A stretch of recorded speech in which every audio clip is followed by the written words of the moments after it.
Okay, Officially. we're live with JP Wisco. Tony, we're gonna talk some Japanese cards. You're gonna teach me. You're gonna learn me some things tonight. Am I going to learn you some stuff? Well, it's morning I where don't you are.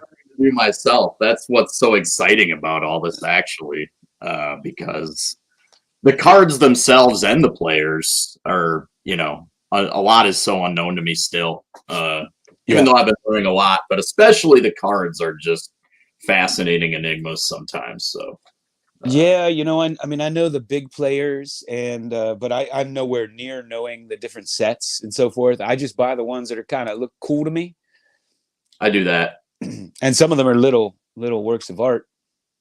100%. I Now, do you agree. have the? We each have one of these. Do you have your Joe DiMaggio sheet here?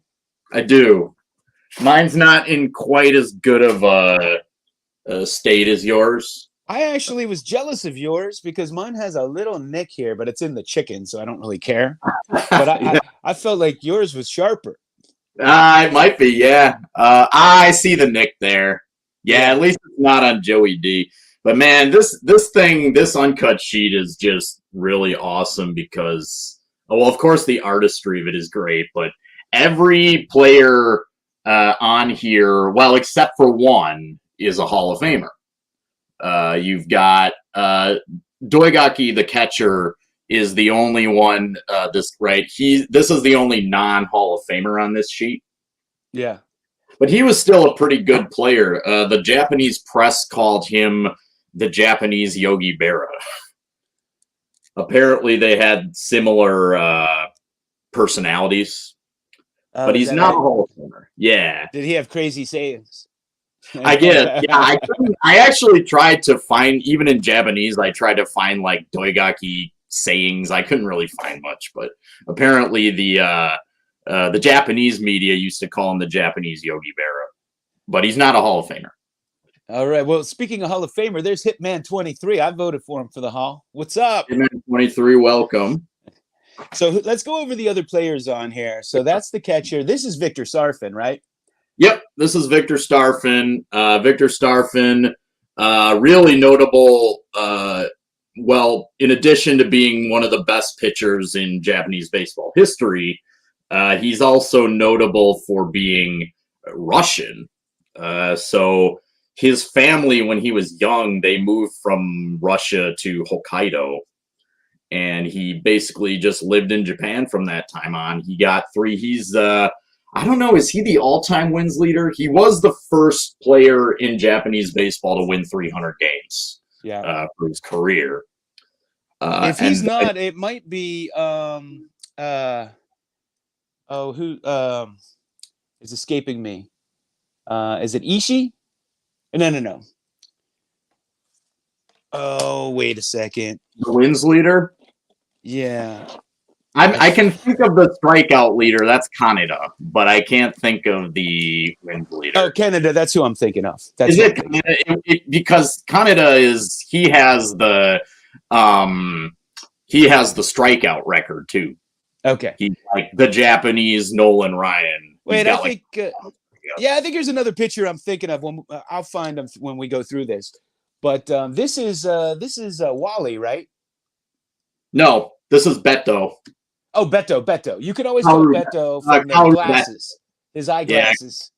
Kaoru Beto, he is a Hall of Famer, and he's one of the kind of the big legends of this team, the Tigers. We'll get to my boy later. And then this is the last one here. Yep. Who's And this is my boy. This is Fujimura. Okay. Fumio Fujimura is probably my favorite Japanese baseball player. And so he is so remarkable. You know about him, right? Have you? Yeah, I mean, I know a little bit about him. Okay, so yeah, he played his entire career for the Tigers, and he was a player manager and a two-way player. So it's pretty crazy how he was a two-way Japanese player before Otani was. But yeah, so two-way player manager. He I guess he was really superstitious. Like he didn't. Well, it's common, right? Baseball. He didn't shave before games, and kind of like he always made sure he wouldn't like kill any insects before a game or something. Like he thought it was like bad luck to kill insects or something. But anyway, yeah. So he was kind of a colorful character too. He lost a bunch of playing time, because of the war. So a lot of players in that era, right? Ted Williams and all those guys from the GI generation lost a bunch of playing time. So I think he lost about 5 years of playing time. But yeah, two-way player manager. And the last season he pitched was the first season he was the manager of the team. So he was a two-way player manager for at least a year. Wow. I want to shout out to Bowman53. Welcome. So I just got this card, Tony. This is Nomura. He's known as the greatest catcher over there, right? Yeah. Greatest. Here's mine. And actually, let's do a little comparison because you have the stand-up back. Yeah, this is the stand-up. And I have just the standard back that doesn't have any stand-up little perforation. Oh, but it's the same. It's exactly the same. It just doesn't. Yeah, this one. I mean, obviously these are very rare anyway, but the stand-ups are even rarer. So. Oh, is that right? Yeah, the stand-ups are rarer. Well, that's what I like. I like them rare, baby. Yeah, the stand-ups are like diamonds in the pot of leprechaun gold, maybe, if you wanted to. But yeah, so Nomura, what do you know about him? I mean, I haven't. Let me just back up here. So I got this book, and I started reading up on all the Japanese players. And if anybody collects Japanese baseball cards, this book is phenomenal. I mean, I was just addicted to this book. I still need to get it. I remember you showing it to me before. I still need to get it. Yeah, man. This is I just go through here. It was like, you know what it's like? It's like when I was a kid looking at baseball card books of the old cards that I had never seen before.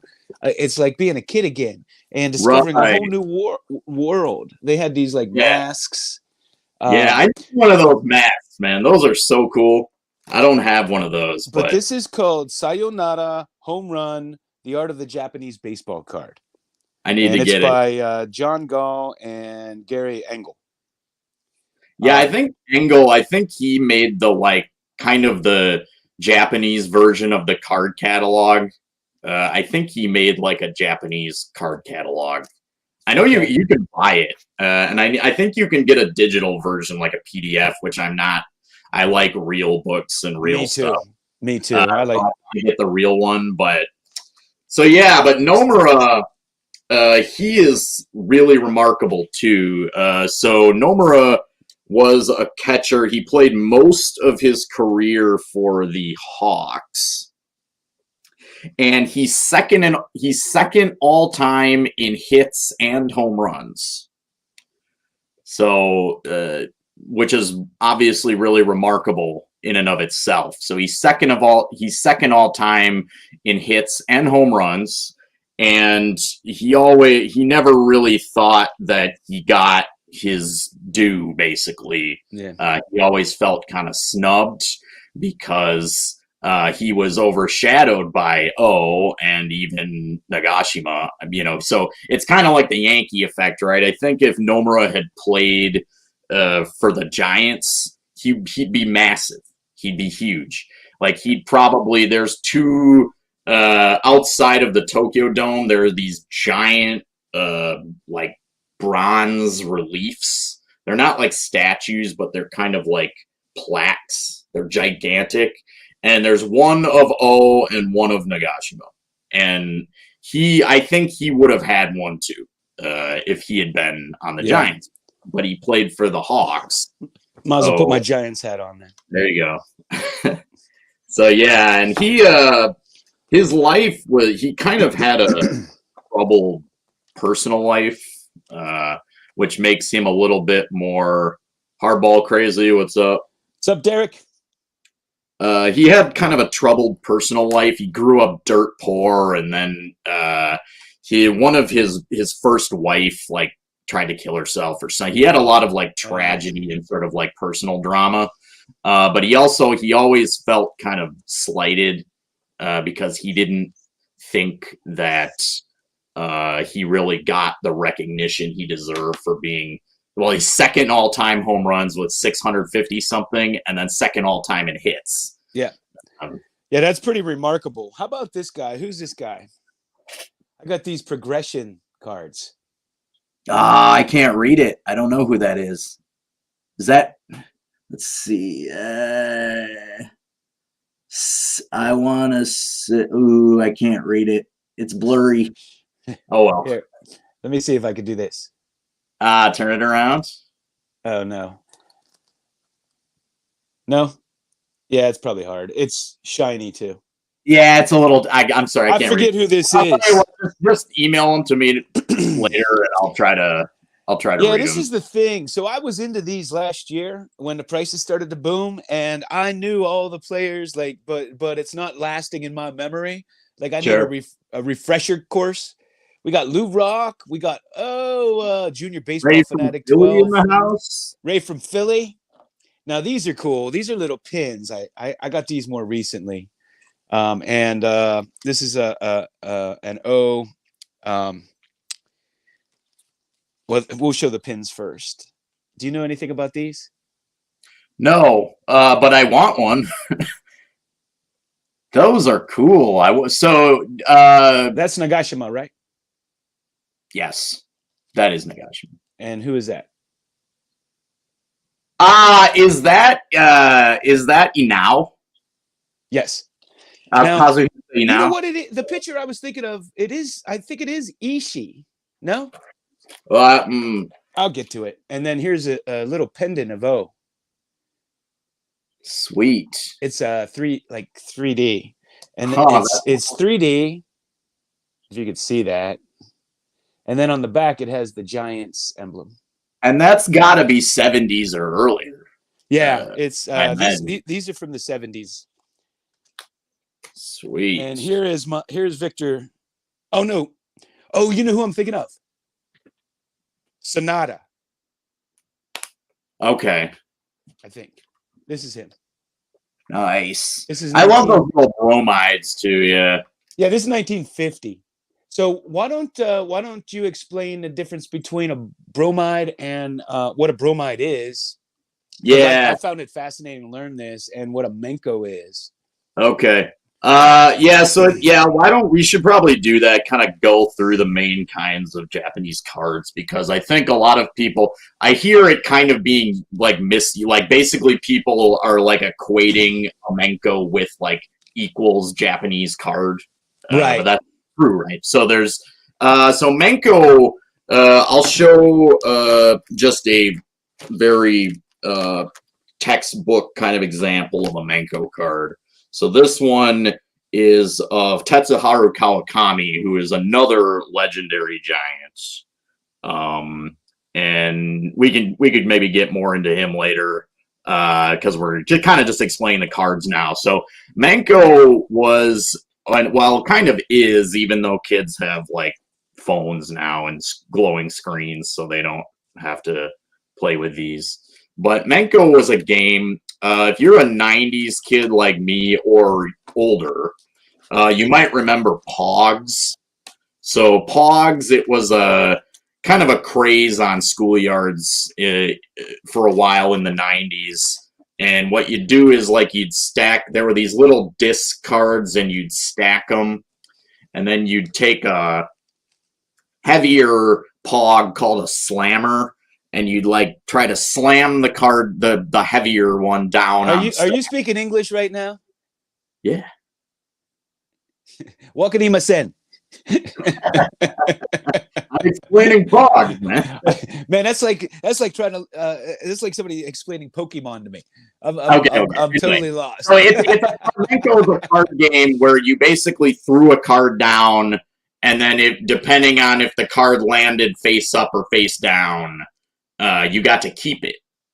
Okay. So Manko cards were mainly used for that game, but they also had other little games on them, like rock, paper, scissors. So instead of going, rock, paper, scissors, you could just show a card and playing cards or things like that. So those are Manko, right? Yeah, these are, and they usually look like this, or because I was talking about Pogs earlier, Pogs were round, and like round. Well, yeah, exactly. I'll show one of my men. This is just so everybody knows. This is a 1950 Kawakami. Here's one of my favorite Fujimuras. So this is a Manko, and they were either round or kind of usually like tobacco shaped. Like now these were often sold in stores, like hanging up in strips, right? Yeah. Right. So that's Manko. Then there's also some other cards called Karuta. And I don't know if you have any Karuta cards. Embarrassingly, I don't. So Karuta was a different game where I've actually played Karuta, but not with vintage baseball ones. So basically you have like clue cards and then picture cards. That's nice. One of those die. I don't know if I have one or not. Nah, they usually have little. They're rectangular, and they have like little symbols on them. Or so Karuta. I wish I had. Is that the one that came with 2 cards? Yes. And the reason okay, so please show them. So the reason it came with 2 is that when you play Karuta, what you do is there's picture cards that you spread out on a table or the floor. Yeah, this and is then. them. So they look like this. Yes. Okay, great. So the picture card, the one on the right, you would scatter those on a surface, like a table. So you'd have many different ones. And then the one with text on it is a clue card. So one of the players starts to read the clue. And the object of the game is to be the first person to grab the corresponding card based on the clues. So, and it's actually really fun. I've played it. So obviously it rewards you for having more sort of specialized or detailed knowledge, because usually what the clue cards will do is they'll start off with more obscure information before finally giving the player's name. So then everybody can kind of try to, but if you're really smart, if you really know your stuff, you can grab it early. Okay, and this is Wally Yonama. What is it, Yonamine? Yonamine? No, Yonamine, I think. Yonamine. Now, he was from Hawaii, right? He was born in Hawaii. Yeah. And this is the other one I have, and this is Kawakami.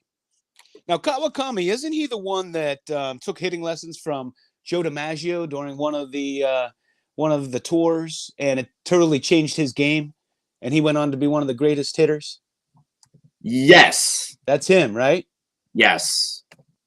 I'm 90. He took batting lessons from DiMaggio over there. Totally changed his game. Yeah. See, I know a little something or something. Here's this is Kawakami. Oh no, wait. I might have these mixed up. And Kawakami I'll show my Kawakami. Oh, I had these mixed up. I think I have a couple Kawakamis. This is Sugiyama. Nice. That's another Karuta one. I need to get some Karuta. Here's classic Beto, by the way. You could always tell by the eyeglasses. Yep. I have the, that's a great looking set. I have the Fujimura of that set. But yeah, let me see if I can find. Yeah, I think you just showed this one, didn't you? No, but I want that one too. That's one I've had my eye on. See, I don't know, I don't know the difference. I can't look at a card and know like I can with regular baseball cards. This is the Fujimura from that one, the Beto that you just showed. And these have great artwork, and I love the red borders on them. Yeah. I got a bunch of Ichiros here. These are cool. I just love these. They just look vintage to me. Here's a Kawakami too. Oh yeah, that's fantastic. Yeah, I love these cards and these little playing cards. This is Sugiura. Nice. Yeah, a lot of the Menkos had playing card symbols on them too. So it's like the amount of games that they packed into Menkos. Like kids back in the day, like who needs apps on a phone, right? Like you can just go on, your card has an afternoon worth of fun, like crammed into one. You got playing cards, rock, paper, scissors, trading cards. This is another guy that Miyamoto. He was also born in Hawaii, wasn't he? I don't know. Yeah, I think so. And this is Nagashima with him. And this is a great card. That is a great card. Love it. So the next just keep them coming. The next one. How about this one? Go ahead. There's also bromides. So why don't you talk about bromides if you to put you on. They were they look like these black and white little they look like little photographs, and that was a type of photograph back in the day, right? Back in like the 20s and 30s. And so when they started creating cards, they just kept the name bromide, right? Yes. So the little black and whites are the bromides, and then the Menkos, for the most part, are the cartoony ones. Yep, and the bromides were not really meant, they were just cards. They weren't really for game purposes, whereas the Menkos were for the purpose of playing games. Yeah. And what are the discs called? Are they still Menkos? Those are Menkos too. Because they don't have a game on the back. Yeah, because they're just for the flipping game. So if it's like Pogs, I was saying when I lost you. They're meant to bounce off the table, right? Yeah, usually you'd take a heavier card and then slam them.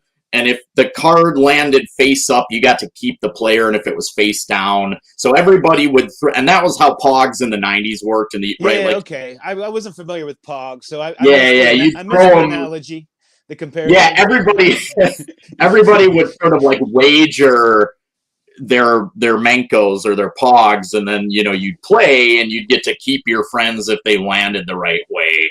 Now, because of that, are they harder to find in good condition since that was done? Yeah, I would think. A lot of the Menkos are just real. Well, of course, the round ones generally, as you'd think, are in better condition usually, just because of the round edges. Where the rectangular Menkos are usually pretty beat up. I have some fabulous ones here I want to show you, but before I do that, this is how I studied. So, we got Zombie Collector in the house. What's up, Jason? So when I would get these cards, I wanted to make sure I remembered who they were. So I would take an index card, and I would write their name at the top, and I'd tape the card, and then on the back I would put all kind of stuff. So he's a Hall of Famer. He was a catcher.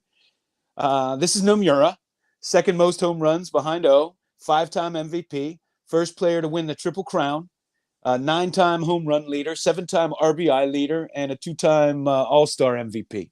So that is one heck of a resume right there, and a great card. Yeah, and I talked about him earlier, right? Yep. If he had been on the Giants, he'd have his own giant marble, giant bronze plaque outside the Tokyo Dome for sure.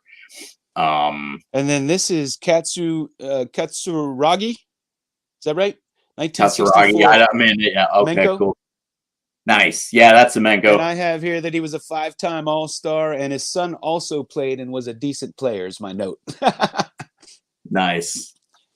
And Man, I got some. Let me show you some of my cool stuff. You might be able to tell me about it. I got many more of these index cards. To name all. Nice. So here's a catcher. He's not in the Hall of Fame. Let's see. He split the Japan Series MVP with Dobashi in 1962. So he apparently had a good World Series. And then Bozo, 1948. Wakabayashi. Oh, that's a great looking one. It kind of looks like a sunburst almost. Like he's from Hawaii. He's a pitcher. He was look at this. He had 237 wins and 144 losses. He had a 1.99 ERA and 1,000 strikeouts. And he was twice an MVP in 44 and 47. Not a bad resume. Not a bad one. Who else do we have here? Kaneda. That's who you said. I think he is the one I was thinking of. Yeah. The strikeout. And so now is this a bromide or is this a Menko? I think check the thickness. Is it real? Is it kind of thick? It's a Menko. I could see on the back. Yeah, because that's another good way to tell too. Because if it's a little thicker, it was meant to be like it needed some weight, when you were playing the game. So yeah, it's a Menko. Yeah. So let's look at his stats. So his nickname was the Emperor, and Nice. He was the most dominant pitcher. He won 400 games, despite being on a horrific team. He was a 14-time 20-game winner. He pitched 2 no-hitters. One was a perfect game.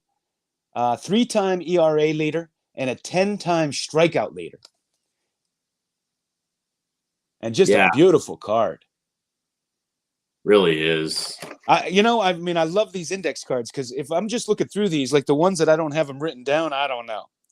And this is Sonata, Hall of Famer, and this is a bromide. Nice. Now, Sonata, he was a Hall of Fame pitcher, pitched 2 no-hitters. He had a record of 178 and 128. His ERA was 2.83. He had 1,083 strikeouts. Played from 1948 to 1954. This is how I used to study for a test. This is when I was learning these Japanese cards. You didn't write out the information on your hand. No, Okay, so let's get into some of these great cards. Here's Tetsuharu. You know him? This is a 1950 bromide color Who Am I? And this is a little work of art, man. Wow. Yeah, that's Tetsuharu Kawakami. That's Kawakami. So because you know what? They had the name reversed. They put it the Japanese way, yeah. You told me that before. I messed up. Yeah, that's wow. Is that a beautiful work of art? That is. What's the back look like? It's really sparse. I like that. But it's got some It's just a beautiful card. Okay, now I'll put one up. Do you know offhand who the all-time hits leader in Japanese baseball is? I did it one time. I forget. Okay, so the answer is Isao Harimoto. And so that Harimoto is the hits leader of all time. And so Nomura, right, so he's second all-time in hits, second all-time in home runs, but Harimoto is the all-time hits leader in Japanese baseball. And here's a fantastic card of him and O on the same card. That's a great card. What year is that from? This is 70s. Man. I know our friend Robert, Prestige Collectibles, would know. It's 70s, but that's all I know. Let's see here. There's nothing dated on the back. So I don't know offhand other than it's 70s. But this was this is actually so there's a team now. You might know the Nippon Ham Fighters, right? It was Otani's team and Yu Darvish's team. And so this is actually a sausage card from Nippon Ham. Oh yeah. Yeah, so but Nippon Ham in the 70s, they didn't have their own team, but they were still a company. And these are actually really rare. But they were, Nippon Ham sausage cards. So they were maybe like cons or included with hot dogs. That's what's so fun about baseball cards, man. They used to give them away with everything. Yep. I miss those days. Now it's like you got to pay a fortune for a pack, but you know, they do that in modern days with Utz, at least. Like you could get an Utz version. I love that. The Utz chips cards. I'm like, man, come on, let's bring that back. Let's Harimoto is the all-time hits leader, and actually now because Nippon Ham has its own team, the Fighters, but they're like a processed meat company. They're like a hot dog, like anything, Oscar Mayer or whatever. And if the Fighters win the Japan series, you get like discount meat, or you get like discount hot dogs. So you can like go to any grocery store in Japan and get like discount hot dogs. Yeah, that's cool. Hey, Zombie, keep it G-rated here. Hey, do you know this guy? I get this card. Baby Ruth. No, I'm kidding. Yeah. Man, that's awesome. That's early 50s, I guess, so it wasn't like his... It's 1950, yeah. Sweet. Man, you got to get SGC so the cards come, the way they're supposed to. Is it the crappy PSA thing where it like moves around in there? How about this? This is cool. Wow. Now, what are these cards? Man, I mean, if the stock is... I have a similar card to that. I don't really think you'd call them Menkos because, like, I have this one, and the stock... This is from, I believe, 1949, and the player is not really a player of note. He didn't have much of a career, but this isn't in really good condition, but the stock is really thin. It's almost like paper.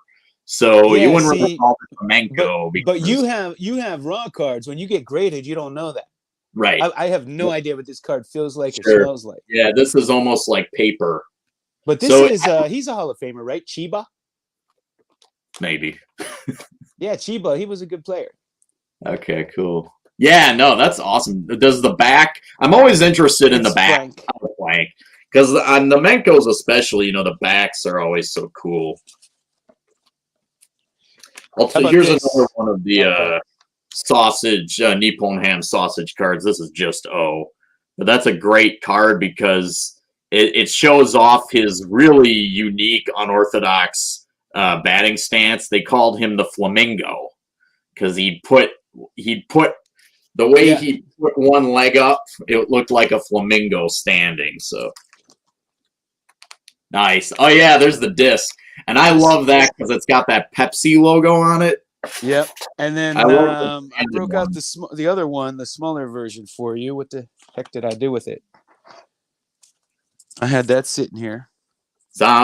Jason says Japanese Menko cards got back. Hey, what did John say about keeping it G-rated, man? Oh, nice, man. That one's cool, too. Yeah, this one even I like the look of this one even better.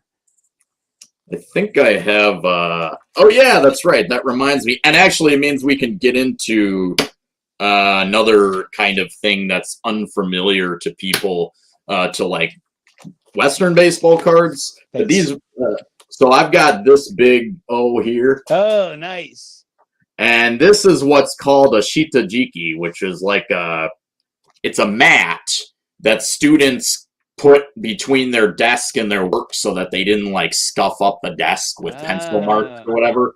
So you could put these and then students would, use them to write on. It's basically a writing mat. But this one of so here's that flamingo batting stance. And this one is from Meiji Dairy.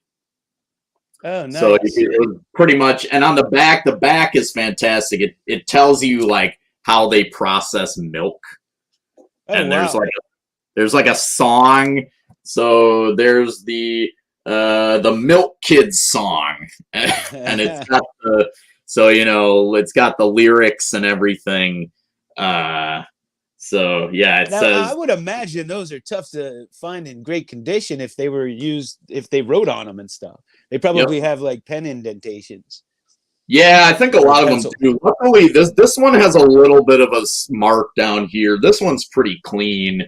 But yeah, so you've seen a couple times the Nagashima one I have where he's like holding up a Yeah. and I'll show that one too because this one just has basically an advertisement and the little like song. So this was probably for elementary school kids maybe because of the cutesy back. Whereas like this one Oh, we have to go back there, JP. What's up? Bolin 53 wants you to sing the song. I don't know the song. Yeah, it says Gyunyu Shonen no Uta. The song. You can rap it. You can rap it if you can't sing. I tell you what, maybe later I'll go through it and try to translate it. But I don't know the melody. So, That's funny. Get you to do a rap of it, maybe. But. So here's another one. Here's another one. So this one I've shown before. This is Nagashima. And this was for Sapporo, which the beverage company best known for beer. But this is not beer. And then the back has this cute, I think, actress. And there's a ruler on this side, right? So the students could use the ruler if they needed to. Yeah, I remember your video you did on that. I remember that one. How about this? This is so let's get into the 70s. We had Calbee. Yeah. Right, the Calbee cards. Here's a Nagashima. And this is a fantastic card. And the reason being is, for our listeners, if they don't know, he was considered to be the Brooks Robinson of Japanese League because not only was he a phenomenal hitter, but he was a phenomenal defensive third baseman. And so there, him making a great play at third. I just love this card. That is fantastic. I like the sepia kind of. Usually those are just colored like normal, but I like the sepia brown tone. Yeah, that's pretty cool. Here is here's a Babe Ruth postcard. Oh, that's from like the 20s, right? I think it's from 1934, I believe. Okay, from like a base. Yeah. What was the origin of that? Was that a youth magazine or it something? Was a postcard given away during one of the tours, I believe. Yeah, the 34 tour. Yeah. Now, speaking of 34 tour, I have this. Nice. So that's just got basically all the guys on it. On both teams from America and from Japan. So it's got Babe Ruth and Connie Mack. It's from 1934. There's an absolutely fantastic photo. I think they made it into a postcard. It's from the 34 tour. I don't have it. Where it's some of the biggest stars from the American team, and they're all they're like sitting around in like a tea house and they're having cigars and there's like geisha around them. It's like Lou Gehrig like hanging out and Connie Mack's there. And man, it's a fantastic photo. That's awesome. And here's a Sadaharu from 1963. And this is a Menko. And this was it was the second Japanese card I ever got, but the first O. That's 63? Yes. Here's a 62 Menko. I love this one. Oh, yeah. Now, what's at the bottom there? That's G for Giants. Oh, that's a G? I thought it was a C. So you can't read. It says Yomiuri, the Yomiuri Shimbun, the Yomiuri newspaper. and then the G for Giants. Mm. And then the back just says Pro Baseball Collection. Oh, cool. Yeah. Now, how about these? You know these? These are fantastic. Now I know this. I want to get one. These had like a folder with the cutout slits, like in the old days where you would put photos. For these cards, it came with like a folder, and it would fold out, and you would have these cards in there like a photo album. And I was bidding on one of these, and I got outbid on Prestige Auctions, and I was so disappointed because I really wanted it. It's really cool, but this is what these look like. That's Nagashima. Man, there's some absolute fire on Prestige sometimes, but I know you said before, like I always get outbid, like so. But yeah, I gotta like Inao. Kazuhisa. Yeah. And this is Murayama. Nice. Man, that's a great card. Yeah. And this is Kaneda, right? The strikeout leader, yeah. Japanese Nolan Ryan. Yep. So those are fantastic cards. I love those.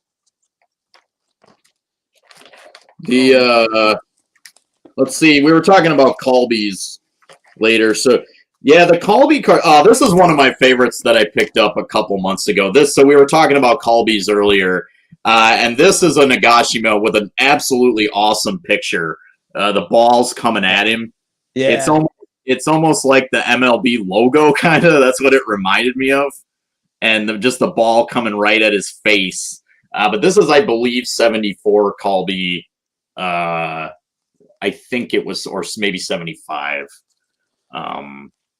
So to the people who don't know, like Colby, they still make cards. They're basically a chip company, like potato chips.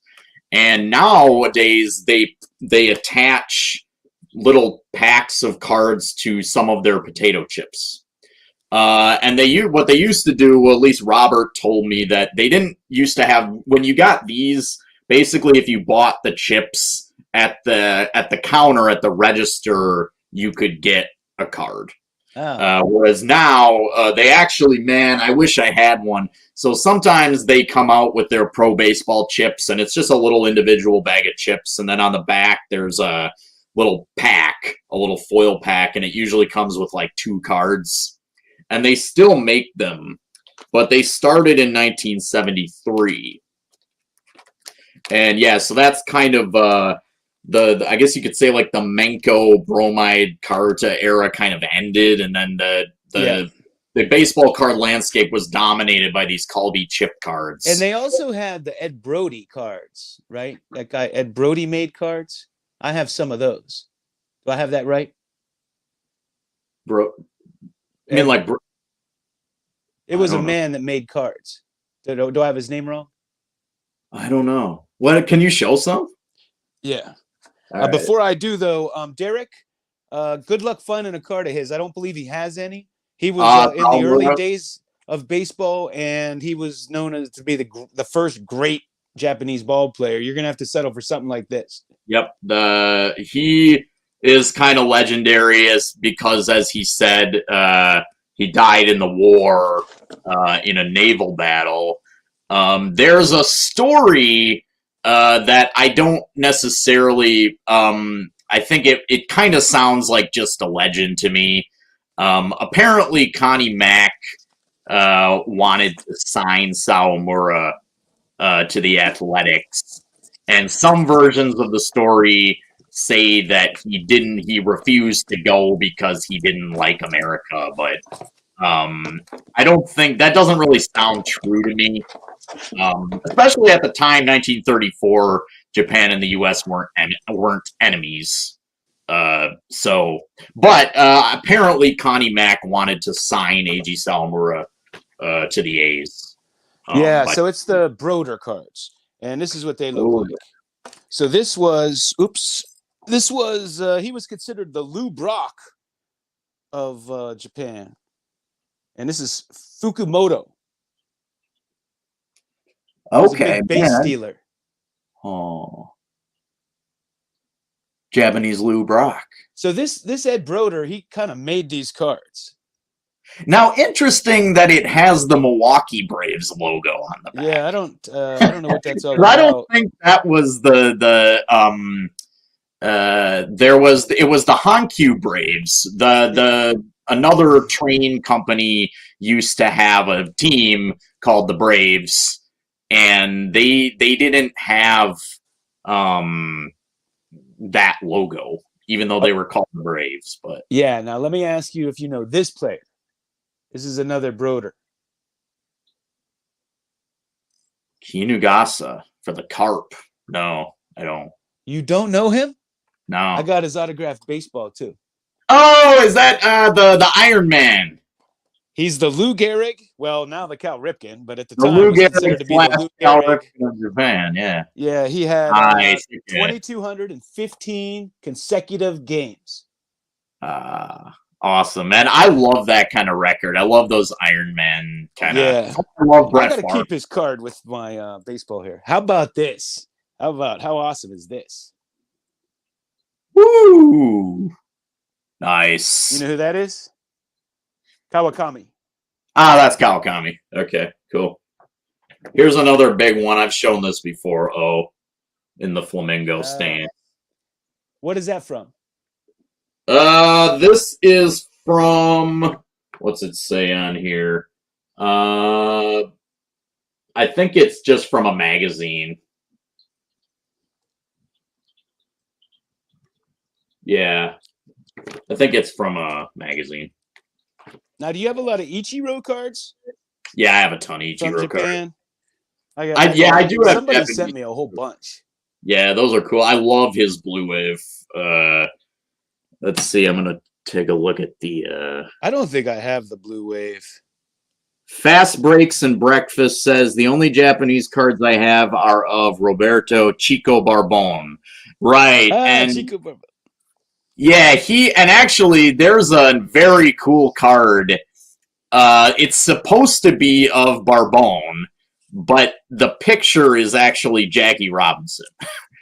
And it's insanely rare. It's a little Menko, and if you look on the back, because Barbone played for the Braves, he played for the Hankyu Braves, and it says Barbone on the back, and it's like Braves, but then the front of the card is Jackie Robinson. Oh, wow. For whatever reason. How much does that thing go for? I don't know, man. They sell that card as a Jackie Robinson card. Yeah, right, because I guess it is. So just to confirm, Jackie Robinson never had a Japanese card then, right? No. It was a mistaken identity. Yeah, it was supposed to be. Now, I don't know if they couldn't. It's like, I don't know what the story is. If they couldn't find a good picture of Chico Barbone, so they're just like, it's a black guy, we'll just put him on. Like, I have no idea how they made that decision, but it's funny because the image is undeniably Jackie Robinson, but the back says Barbone, Roberto Barbone, Hankyu Braves. Yeah.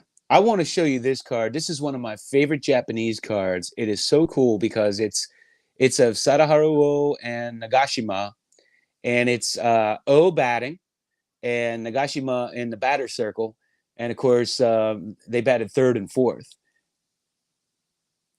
Wow, that's an awesome card. Oh, how cool is that? I know, Man, I just love it. I want one of those. It's from the 70s. Okay. And here's an O. This is a kind of a cool card. I think this is a Calby, I think. Yeah, that's a pretty textbook 70s Calby card. And there were tons of O cards and tons of Nagashima cards in the here's a 79 Calby, just a really nice picture of O. That's a great card. Yeah. And this one is it's maybe like a subset. It has this pink back. Let's see here. Yeah, 79. And anyway, yeah. Postcard team set. Interesting. I don't know about that. 14 team set. Yeah, I mean, over the years, I don't know if it's similar to America. They would issue those at the ballparks usually. Now, this one, for a couple of years there, Colby, most of the cards, the 70s cards, were like this size. But then, like in the 80s, they got a little smaller. So this is an 84 Colby of O. And this is actually, so when he was the manager of the Giants. But he played a long time, right? He did, and then he was the manager. So it was kind of a thing for the great Giants players to like take a shot at being the manager of the team. Kawakami did it. He was very successful. And of course Nagashima did it, and O did it. Was, I think, for the shortest time. But this is from when, and I like the design on this one, man. I wonder if I can well, I can't, it seems that I can't adjust. But I like the design. It's kind of like, what is it, 81 tops with a little ball cap on the bottom. So I like, the Colby cards are very sparse. They just basically have a picture and a little text. But I like what they did with the design this year. This is a cool Victor Starfin card. Nice. It's a shame. They're a little pricey compared to the other. They are. Western collectors really like Starfin. He's a great player, and I think it's just because he's so notable and unique for being a Western player. But he was accepted in Japan, which was so like Nagashima is the most beloved player over there, right? Because he was Chinese born, so they didn't love him as much as Nagashima. Well, and on that note, well, I don't know if he was born in China, but his parents were Chinese. Either his father or his mother is Chinese. I think his father is Chinese. So actually, before I talked about Harimoto Isao, right? Harimoto was actually he's still alive. He's actually Korean. He's fully ethnic Korean. His family moved to Hiroshima when he was young, when Japan ruled Korea.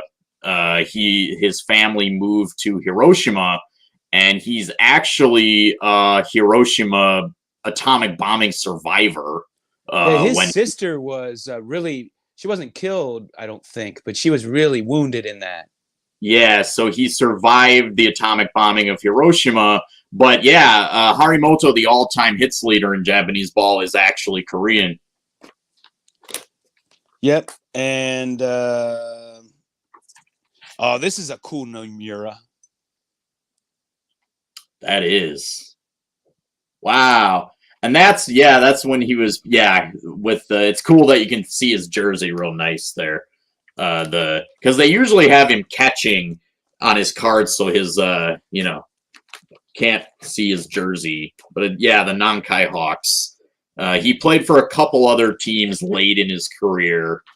But yeah. Oh, here's another Nomura. This is a nice little Menko. I like the back of this one. So this is Nomura.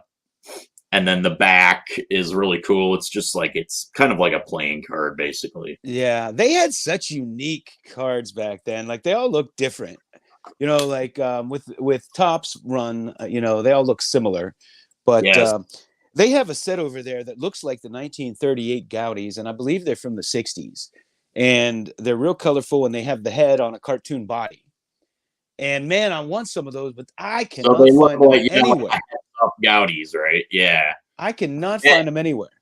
I think I remember a while ago you showing me a picture of those and asking me about them, and I've never seen one. I can't find them. I went on Prestige Auctions. I don't see anything. Here's another Starfin I have. That's really cool. Wow. Yeah, it's got his face up there, and then him pitching down there. The only Starfin card I have is the one that's part of this sheet. That's the only Starfin card that I have. Unfortunately, I got to get more Starfin cards. You definitely need Starfin. Starfin also died young tragically in an auto accident. But he had a full career, though, wasn't it? After he had a full career, yes. He died, but he died in his 40s, I think. So he was hit by a tram or. Oh boy. Yeah, like I think he was in a car and on a intersection, like a train track or something. I mean, awful. But yeah, so he did. Fortunately, he had a full career. It wasn't like A.G. Salamura, who died in his 20s in the war. Yeah. But we got fast breaks and breakfast in here. Welcome. He's making a comment to the Jackie Robinson you were talking about earlier. Where he was on the picture of Jackie shown on a card of a different player. What was that? Barbone? Yeah. Chico Barbone. Yeah, this is a cool O card. They all look the same with his stance. Flamingo right? stance. Flamingo. Yeah. Crane, Flamingo. And this is this guy played for my Pirates, Dino Restelli. He played for the Pittsburgh Pirates. Nice. That's one of the Seals minor league. Yeah, right. It was. I think they're a Giants affiliate.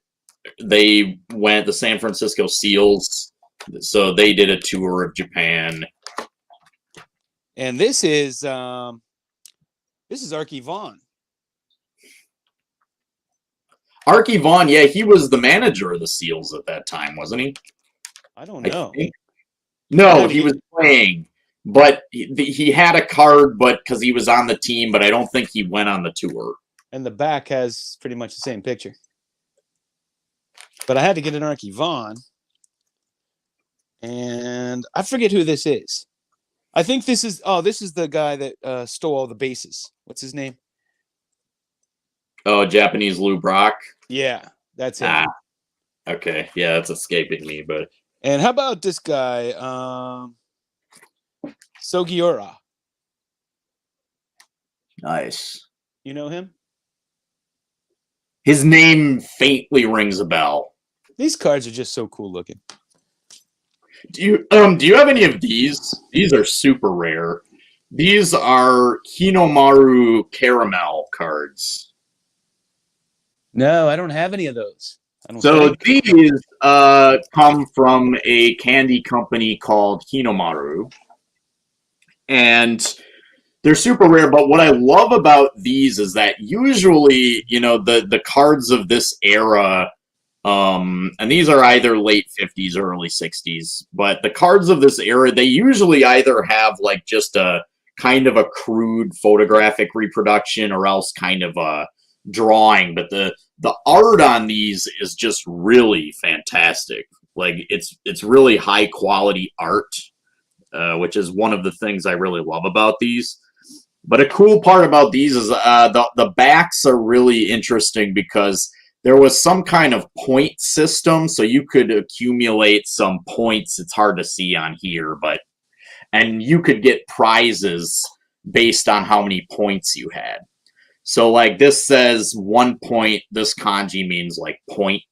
So we got 1 point and 2 points. So I think if you collected these, you could get points.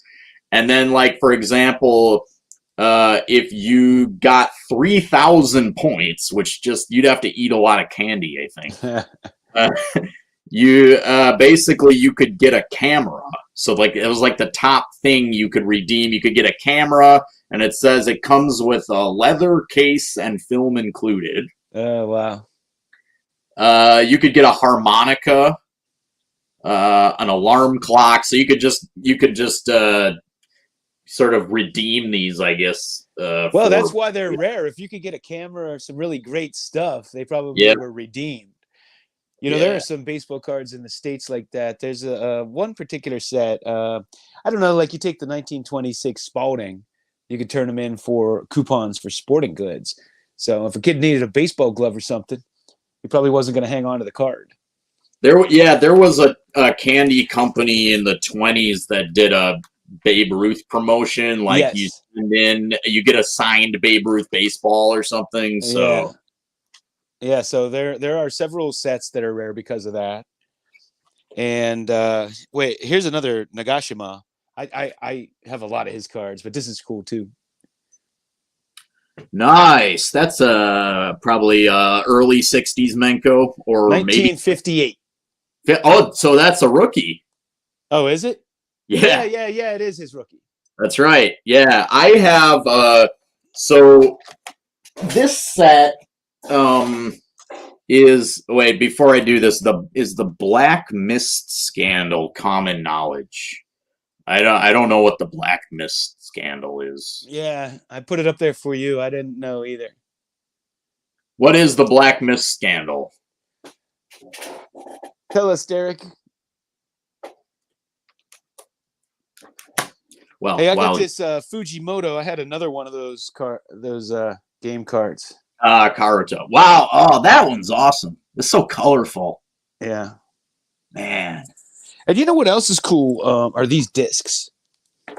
What are these called? These are called Starburst. And this is Kawakami. Oh, I have one similar one. Here's a Fumio Fujimura. I don't think it's exactly the same. It's a little bigger. Oh, that's nice. Yeah, this is Fujimura. It's got a Hanshin Tiger's pennant in the back with the Jack of Hearts. I have this one's bigger. Or which one? This one. This is extra big, if you could tell. Next. Oop. Yeah, they could be slightly different sizes. Yeah, so this is Fujimura here. Nice. Because this is who is this? Fujimoto. Hideo Fujimoto, pitcher. He pitched the first perfect game in Japanese history. He also had the lowest career ERA at 1.9 and lowest single season ERA at 0.73. And he was considered the Bob Feller of the Japanese League. Nice. Man, I'm so glad I took the time to write these index cards out. How about these? So one of my favorite Japanese cards I own. This is actually one of O's more well-known rookie cards. It's probably, I mean, at least relatively speaking, because none of them are common. They're all rare. But it's relatively speaking one of his more available rookie cards. And this is the 1959 Doyusha Menko rookie card. Beautiful. And I would say this one, along with his Hoshigangu card, the one where I was my gold borders, right? So from this set, where this is Kazuhisa now, the pitcher in the back. Yeah. The guy in front is his name is escaping me, but it's now in the back is like he's the Hall of Famer. And yeah. So anyway, O has a rookie card from this set, and I would say that's kind of like O's most maybe sought after or famous rookie. And it's partly, I think, because of course the set, like all of them, are very rare, but the other player on O's card is Nagashima, so you kind of get like two for the price of one. So this is his other probably best known or most available rookie card. No, that's good to know. I'm sure anybody interested in Japanese cards would want to know about that one. And then I have the Nagashima second year card from the same set. So this is so these two are from the same set, right? So Nagashima's rookie year was a season prior in '58, but these are the two from that set. That's great. Here's I have another 1950 Beto, and this is a great card. Nice. I'm not even sure it's a card. It might be a little photograph. I love how he's winding up there. So Derek Cardball Crazy says that the players were fixing games in the early '70s, and the Japanese mob was involved. I've never heard of that. No, me neither. So it was like the 1919 Black Sox scandal. That is fascinating. I'm gonna have to look that up more. I never knew about that, but definitely that sounds like a fascinating. We're gonna have to read up on that one. Yeah, incident. I can't find a lot of books on the history of Japanese baseball. I mean, this baseball card book that I showed earlier is just fabulous. I mean, I spent several nights in a row just looking through it and studying it. Now, here is a 1950 Chiba, and this is a little tiny little card. Nice. Wow. Man, I love those. That looks like the size of one of the Topps Magic photos almost. Yeah, like, it is that size. That is the size. Yep. That's the back. Let's see here. What else do I have? They had, you know how like they had the different, TCMA all-time greats and everything. Well, they had those too. I don't know if this is actually probably from America. This is from the second series in 1982. Superstar. You remember these Superstar cards? I guess this is an American issue. no. Sadaharu. Man, But I had to get it. It's just a cool looking card. that is a cool looking card. That's from what year? 82. 82. Cool. So when did he played up to 77, right? Or I don't know 78, precisely, 77? but it was late 70s. Yeah. Yeah, somewhere in there. Or man, did O play into like I think he retired within the 70s. I But want to say 77, but I could be wrong. And here's Kaneda. This is another disc. Nice. I need to get some Kaneda cards because he's a Tiger and yeah, one of the greatest pitchers in Japanese baseball of all time. Here's for something different. I know we're kind of just scattershot going all over the place here. This is another one of my man Fumio Fujimura, and this is an autograph booklet. Oh, nice. And unfortunately it was not signed by him. It was unused. But so this was kind of a scorecard / autograph book. So you can see the inning configuration there. Oh, wow. I never saw one of those. Yeah, you could keep score and then get some autographs if you were lucky. And I reached out to Robert about these, and he said that he had seen some other ones with other players on the covers. But yeah, like many of these things, their specific origin has kind of been maybe lost to time. But oh man, that's cool. Do you know who is this? Aoda? Wakabayashi? His name rings a bell. Yeah, I knew about him. I need to brush up, man. I'm not prepared enough. I need to brush back up. Back, when Corona first hit, I was all into Japan. I knew all this stuff off the top of my head. Yeah, like I said, there's a lot for me to learn too. Like I know general stuff about a lot of the biggest players, but I still need to learn a lot about some of the other guys. I have a few cards here that I different players. This was the first one I got back in the early 2000s. Well, yeah, early 2000s. And I bought it just because it was a cool looking card and it was from Japan, and I just wanted a Japanese card represented. And this is Matsumoto. And I didn't know who it was till you told me. I sent it to you. I'm like, I've had this. I don't know what it is. And it's 1948 or 49, you said. All right. Man, I got to get more of those little like bromides. They're so cool. They're like the old photographs, from that our parents had from their parents or whatever. And then I have did I show you this Kawakami? I can't remember. No, but or I don't think so. But that I have a card from the same set, and actually, Robert Prestige Collectibles was kind enough to send me the variation. So there's two variations. So this one is like the circle up there doesn't have his position on it. And so this is man, I like that one better. This is Fumio Fujimura, my man. And then the back is beautiful too, but there's another version. This one has his position. So if you look up there, it's third base. And then this is a blank back. That's a great card. Yeah, it really is. So two of them together. As you can see, one of them has the position and one of them has a blank circle. Yeah, nice. Now this is Oshida, 1949. Nice.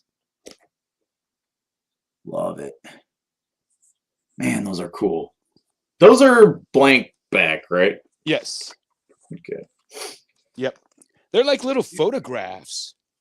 Here's a cool Menko. I actually picked this up yesterday. I wanted to pick up something new for this video, so here's a cool Menko of Doigaki, the catcher we talked about earlier. Oh, yeah. And it's actually, his uniform is gold. It's hard to see, but it's just beautiful. It's hard to see because the shine doesn't pick up, but it's basically gold. And it's in great condition. They're just little works of art. They really are. I think this is Kaneda. I think. Do you know who that is? The hat looks like is that the Hawks? I'm drawing a blank. I didn't write it down. If you show me the name again, maybe if I can read the name on the front. Let's see. How about the front of the card? I think his name. There is no name. Oh yeah, there is. Oh yeah.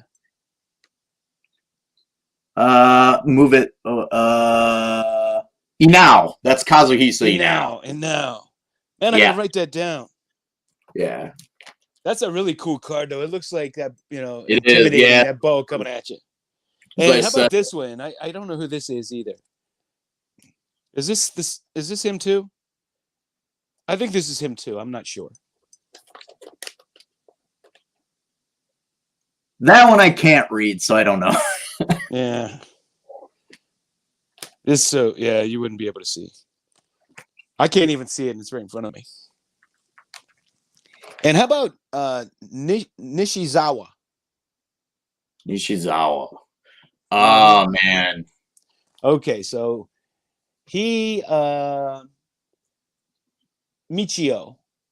He started as a pitcher at 15. He's the youngest Japanese player in history. He was a 20-game winner, an ERA leader. He had a no-hitter. Due to injuries during the war, he came back as a first baseman and became one of Japan's best power hitters and set a record in 1950 with 46 home runs. Michio Nishizawa. Yep. Nice. Man, okay. Well, I just learned a new player that I got to get into because... I mean, isn't that a great story? That is. Man, that's a little bit Ruthian as well, right? I mean... Yeah. That's unbelievable. First and then converted to power hitter. You know what? I got to get more of his cards. I got to leave this out. Let's see here. Man, I think you tapped me out. I think that's all I have other than my Ichiro cards. And yeah, I got greats. Let's see here. I guess I could. I should probably talk about this set just because. I touched on it earlier. The 59 Hoshigangu Menko set, where I'm collecting the gold parallels. So this set, whoa, I dropped one.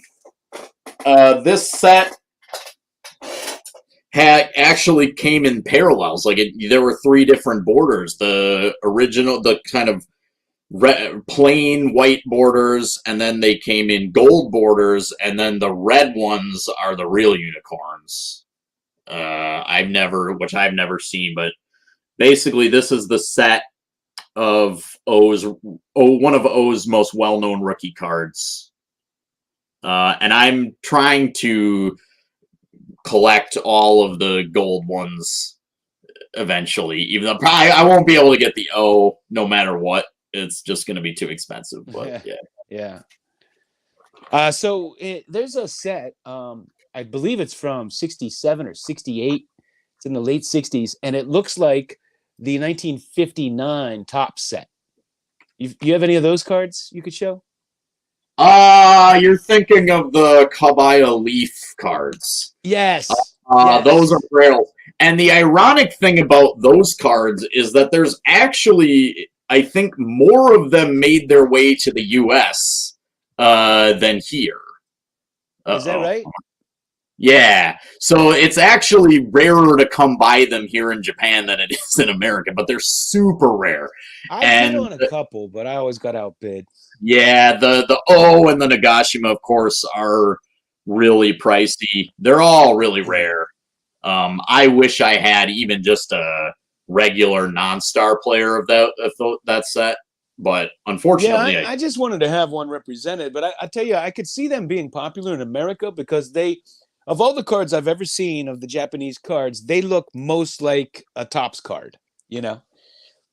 Yes, and the same kind of size, and the design was inspired by 59 Topps with the circle borders. Now let's talk to the people out there who, a lot of people, if they're interested in picking up some Japanese cards for their collection, they probably want to start with players from America who played in that league. Like I know Lefty O'Doul has a card over there. Yogi Berra has a card. We showed one Joe DiMaggio. I think he may have another one. There's the Mistaken card that shows Jackie Robinson. There's a Ted Williams. There are a couple of Babe Ruths. I showed one. Aside from the postcards, he has, I believe, at least two individual Menkos. I showed one from 1950, but he has one from his playing days. And then, of course, there are some lesser players, too, that played over there because, like Dino Rastelli, for instance. Who am I missing? Are there who are the key U.S. players over there? A prominent, one is, of course, Cecil Fielder, Prince Fielder's father. Yeah, I was a huge Cecil Fielder fan. Yeah, actually, I think I have, He has a card over there? He does. He has some Colby cards where he playing for the Tigers. Oh, I gotta get that. And one of them is actually really rare. For whatever reason. Wait a second. He's playing for the Detroit Tigers in the card? No, Hanshin Tigers. Yeah. Okay. So Cecil Fielder, one of the Cecil Fielder cards, man, Robert told me about it. But yeah, it's for some reason it's really rare. They pulled it out of the set or something. And so I think it's a Colby. It's a Cecil Fielder Hanshin Tigers Colby, and it's really rare. Now, how about Bob Horner? Does he have any cards? I don't know. But one of the biggest foreign stars from Japanese baseball ever is another guy who played for the Tigers, Randy Bass. Oh, yeah. Bass. I remember him going over there. Randy Bass has some Japanese cards. And Randy Bass was actually a state senator. So he went on to be like a state senator for Oklahoma, not in like Japan. But Randy Bass he won 2 Triple Crowns for the Tigers. And so, yeah, Randy Bass is definitely one of the more prominent foreign players. And then there's also, I think he just retired, Vladimir Valentin. I think he's a Cuban and he played for the Yokohama Bay Stars. Yeah, I remember Randy Bass playing over there. And I remember Bob Horner going over and tearing it up with home runs. I did not know Bill Madlock played in Japan, and I need his card. Man, I'm a big Mad Dog fan. I have his signed bat behind me. I have, check this out.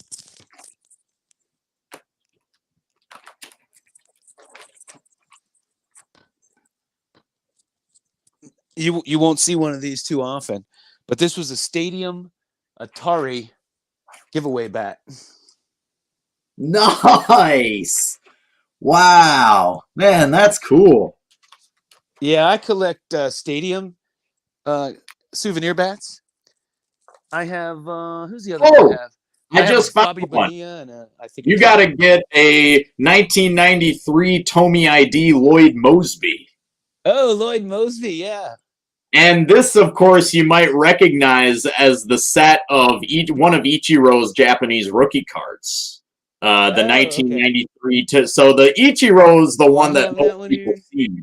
Let me see. I have it. I gotta go get it. I probably don't have it. All right, I'm gonna go get it real quick to do a comparison.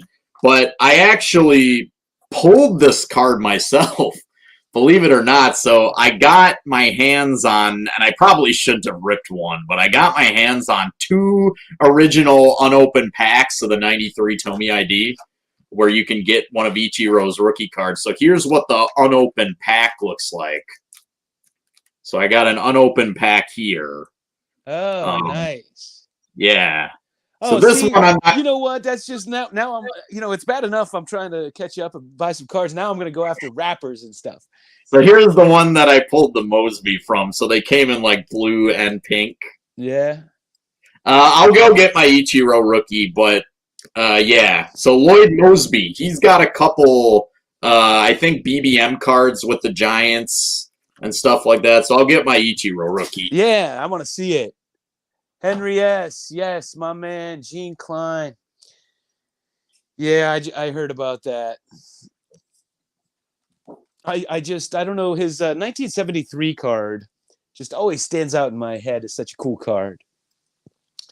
But of course, being a Pirate fan, I have I have his cards, and I knew who he was from the time I was a little kid. I have some of these old Greats cards. Who are these guys?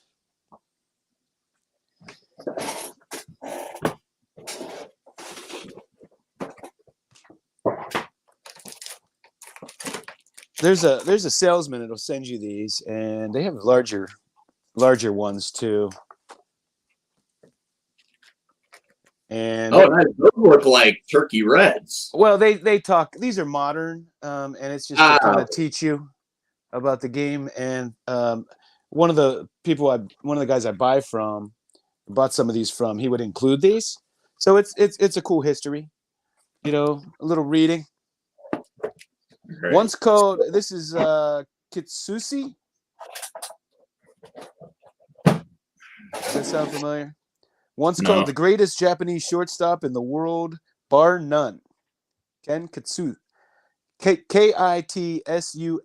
Now, I studied Japanese, but I've never seen a name like that. Kitsusi? Kitsusi. That does sound weird and rare. Yeah, it's an odd. Another one is actually, like Yoshi Tsutsugo, the guy who came over a couple of years ago, who played for the Rays. His name is really weird too. Yeah, Tsutsugo is not at all. I've never seen a Japanese word that's quite like that, so it's stumping me. So here's the Ichiro. Oh yeah. So this is the 93 Tomy ID set. Tomy is a toy company, and they released baseball cards for 2 years, in 93 and 94. But here's the Lloyd Mosby. So they all had these, some of them had colored borders like this. How many different versions do you have? Is that what? Those are both 2 different versions of Ichiro? No. This is the Lloyd Mosby. Oh. All right. If you went back to that, I got you. That's the Lloyd Mosby, and then next to Ichiro. So these are from the same set. Now on the phone here, it looks like the same pose. So I was. Yeah. So what was I saying? 2 years, 93, 94. They made cards, and now, then what is that? What is that card worth? That Ichiro? A lot more than I paid for it. So this is actually one that I graded myself back when I felt comfortable sending. I wouldn't give PSA a dime on my money now for what they're charging. I'm the But same way. I actually got this one. I found this one, quote unquote, raw, right? And I graded this one myself, and it came back a 9. I mean, I think it's got a comma in it at this point, to the price. Yeah, I'm sure. That's why I don't have one. These actually, a cool fact about these cards is that, so on the bottom, I can't really show it sharply, but if you see the bottom right corner, there's a little serial number down there, and it says ID 69001. And this was like the first printing, but it was more plentiful. There are also versions of this card that say 002, and the 002s are a lot rarer. So there actually are 2 versions of this card. Just I'd be happy with either version. Yeah, with just a serial number on the back. Hey, you know what? I mean, do you think, I think that when all these flippers and all these newbie investors who really just got into the card market to get their PSA 10, Acuna rookie cards and flip them and stuff like that, is PSA gonna regret really pissing all of us long-time collectors off? Because I'm with you. I won't send them anything now. I'm not paying those prices. It's just I don't know. I think they're just banking on people coming back. Well, when all these guys are out of the hobby, like if there's price crashes and nobody's fighting for I mean, it's absolutely absurd. Of course, these new cards are all PSA 10s. It's just absurd. And so there's millions of 2021 cards and open for a 10. It's like, no kidding. It shouldn't be exciting to get a 10. You should get a 10.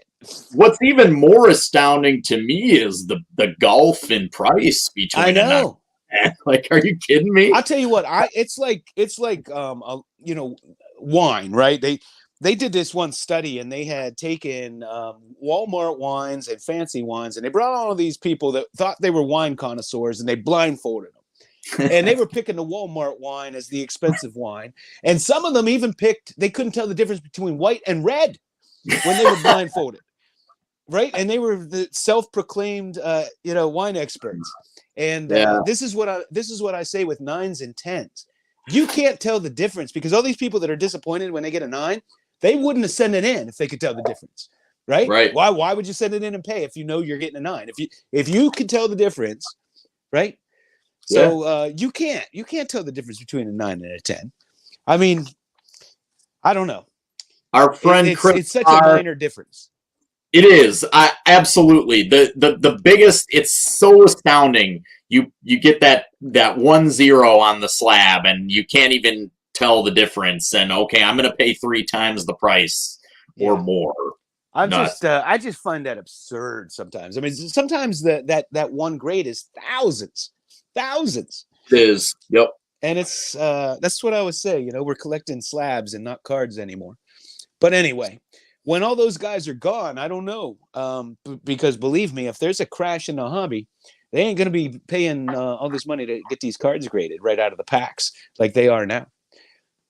This is a good segue. Actually, I'm so glad I have this. So our friend Chris R says recommendations for a nice Hideki Matsui. Cool thing, Hideki Matsui is not as pricey as like Ichiro or anything. Actually, so here is my Matsui rookie from the 93 Tomy ID set. So I showed the Ichiro right, and then this is the 001. Some of the cards didn't have borders, so here's the Matsui. Oh, I love that card. From the same, so this one, some of the cards in the set did not have borders, so this is actually the same set. I love that card. I gotta get that card now. Darn it. And this is actually the 002 rarer version serial number. You can't see it, but so obviously you can't go wrong with like one of his main. I mean, so this is just a classic set: Ichiro Rookie, Matsui Rookie. Here's a 94 BBM, so this is his second year. Oh, that's a great card too. 94 BBM. Let's see. In terms of Hideki Matsui cards, in terms of like Yankees cards, I've always liked this Upper Deck rookie. I just think it's a really just nice. I was a Matsui fan. I'm gonna show another one. I have something. If I could find it, I think I could find it in 1 minute. So here's a couple more Matsuis. This is 2000 Upper Deck, but this was actually a Japanese issue. And this one is really cool. It's got like a texturing on it. This 2000 Upper Deck. Okay, I was wrong. Okay. I must have moved it. And this is kind of textured. If you feel the surface, it kind of feels like an actual baseball. Yeah, that's cool. So that's the 2000. This is a Elite Donruss Elite Matsui rookie. It's serial numbered. Let's see here. I'll tell you what, Matsui was a great player. I mean, he just had such a short career in the majors. Yep. And that's the only reason that his cards aren't worth more, and he doesn't get enough love because he was a really good player. 500 home runs between the two leagues. Yeah. I mean, if you could imagine him coming up and, as a young player, when a Mike Trout, at a Mike Trout age or something like that, he would have had one heck of a career, I think. Yeah, absolutely. I mean, Ichiro, came up when he was 27. Yeah. And to amass over 3,000 hits when you were 27. Yeah, that's nice. I wonder if I always wonder about Abreu. I think Abreu is a Hall of Famer, but he didn't come up till he was 27. So what are his final numbers going to look like? Is he going to be able to have the longevity that an Ichiro had? Yeah. It's really rare because Ichiro is, Ichiro himself said, like, I'm not normal. I'm not well adjusted. He would do, I mean, you had him, he was doing stretches and calisthenics in the outfield. You see Ichiro out there and right, and he'd be stretching and doing body squats. And, Ichiro, he never really went on the IL ever. And I think that's part of the reason he had his body was so limber and, he never got injured, which helped him. And then Giancarlo Stanton always got injured. So when he was on the Marlins, you got to thank Giancarlo Stanton for helping Ichiro get 3,000 hits. Because Ichiro he was the backup to Giancarlo Stanton. So Giancarlo Stanton's always injured. And Ichiro might not have gotten 3,000 hits in the majors if not for Giancarlo. I mean, just imagine if he came up, at the age of Bryce Harper, how many hits he would have had. He might have had 5,000. Well, and Ichiro, yeah, for sure. Oh, I think he'd be undisputed the all-time hit leader if he had started in the majors at the same time that he started in Japan.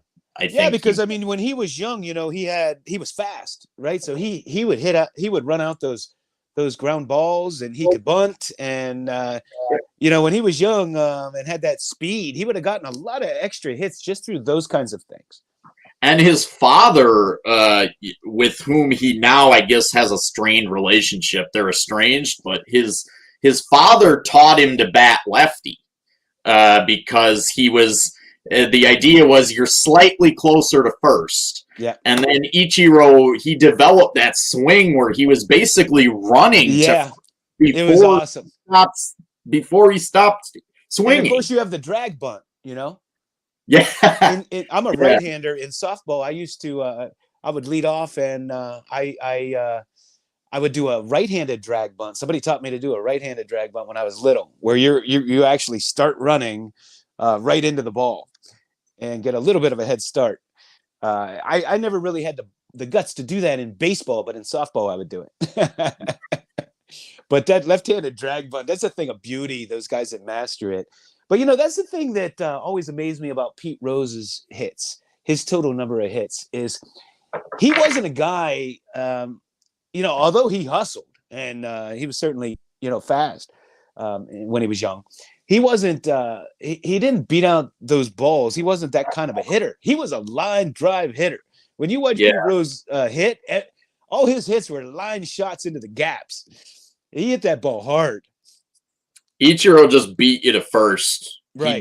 He just bloop a ball in there and then beat you out.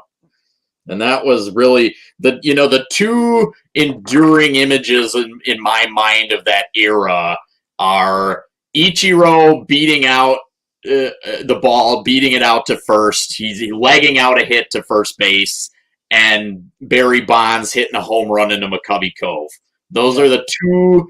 If you watched any, that was always happening. You'd always see Ichiro hit a single, and you'd always see Barry Bonds hit a home run into McCovey Cove. I'll tell you, within a few games of watching Ichiro, I told everybody this is going to be the next guy. If anybody's going to hit 400, it's going to be this guy. And I was absolutely shocked that he never hit 400 his entire career. I really thought he would, because he had, he could hit a home run here and there. He had a little power. He could hit to the gaps, and just running out. If you run out a few of those extra infield hits every month, it really raises your batting average. Yeah. And he could hit to all fields. I really, really, really thought he was going to hit 400. I really did. I think his highest average might have been 371 or something. I mean, obviously, wasn't it? You know what? Wasn't it like 388? Didn't he hit 388? I mean, probably. What really astounds me, the other day I looked at, I was looking at Ichiro's baseball reference page, and the only thing, the one thing that really struck me is like, I can't believe Ichiro only won 2 batting titles. I know. In the majors. Yeah. Like, wow, really? I mean, I guess I know that was, the early 2000s, mid 2000s. You had, superhuman Barry Bonds eating his balanced breakfast, and you had Albert. I mean, he came up with Albert Pujols, and Albert Pujols was just all around the most fearsome hitter when Ichiro first started, because they were rookies the same year, 2001, and I think Pujols won a batting title or 2, didn't he? I don't know how many he won, but when both of them, when they first came up, I just, I felt like they were both going to be Hall of Famers from day one. Watching those two, I really was impressed with them from early they on. Both won Rookie of the Year that year. Yeah. And Pujols won 1 batting title. He won 1 batting title in 2003. So Pujols took 1 batting title from Ichiro for sure, because I don't think he had a peer besides Pujols when it came to hitting for average. Well, he couldn't have taken from them. They played in 2 different leagues. Oh, right. Yeah. Wow. Who won the AL batting title? Who beat Ichiro that year? Back then, I don't know. It could have A-Rod. I don't know. Yeah, maybe A-Rod. It was probably A-Rod. Who else was playing back then? Man, I don't know. But I could tell you this. I was lucky, right? Because it was the first year I started collecting again, from 1991. And it was their rookie season. So I was real in tuned. I started to get back into baseball in a bigger way, watching it, and back into my cards. So I ended up with a lot of their rookie cards, because I kind of, I bought all the sets back then, and like that, the gallery.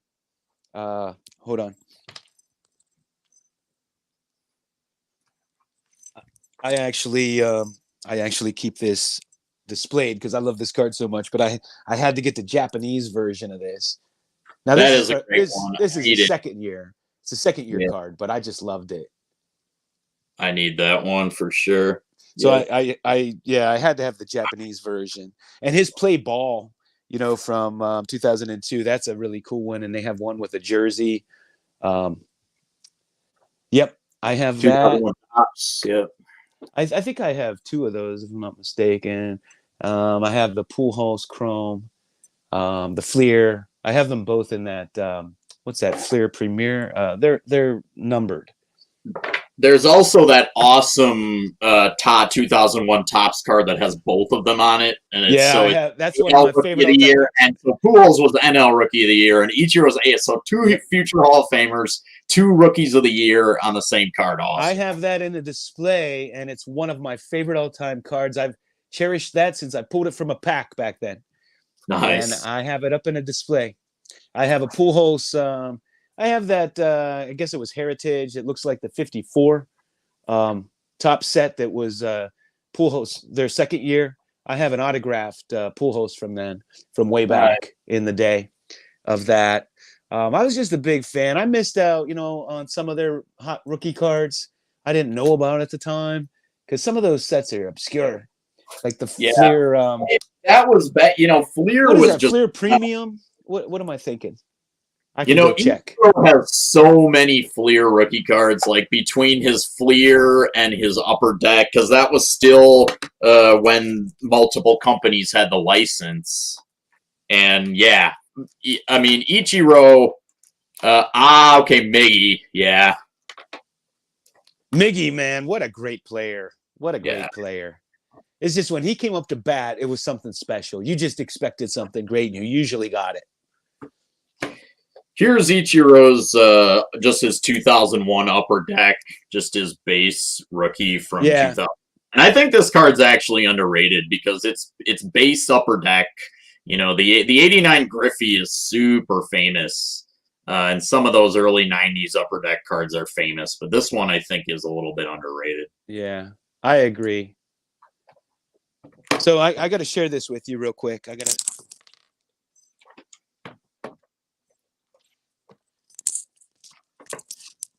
So around 2003, 2004 is when I stopped collecting, and I started collecting again in 2014. So when I started really watching baseball again, because I didn't watch a whole lot of baseball back then, and I became a fan of Miggy, right? And I was like, damn, like, do I happen to have any of his rookie cards? I'm like, that was around the time that I quit collecting, so I didn't know if I had any or not. So I go into my closet where I kept just some of my really good vintage cards, because I had a climate controlled storage facility with all my cards, but I wanted to keep my good ones and my old ones, my at home. So anyway, I had this closet. It was just stacked with old cards. So I opened the closet. I hadn't looked in there in years, right? Like I opened it up, and sitting right on top is a E-Topps autograph card of Miggy.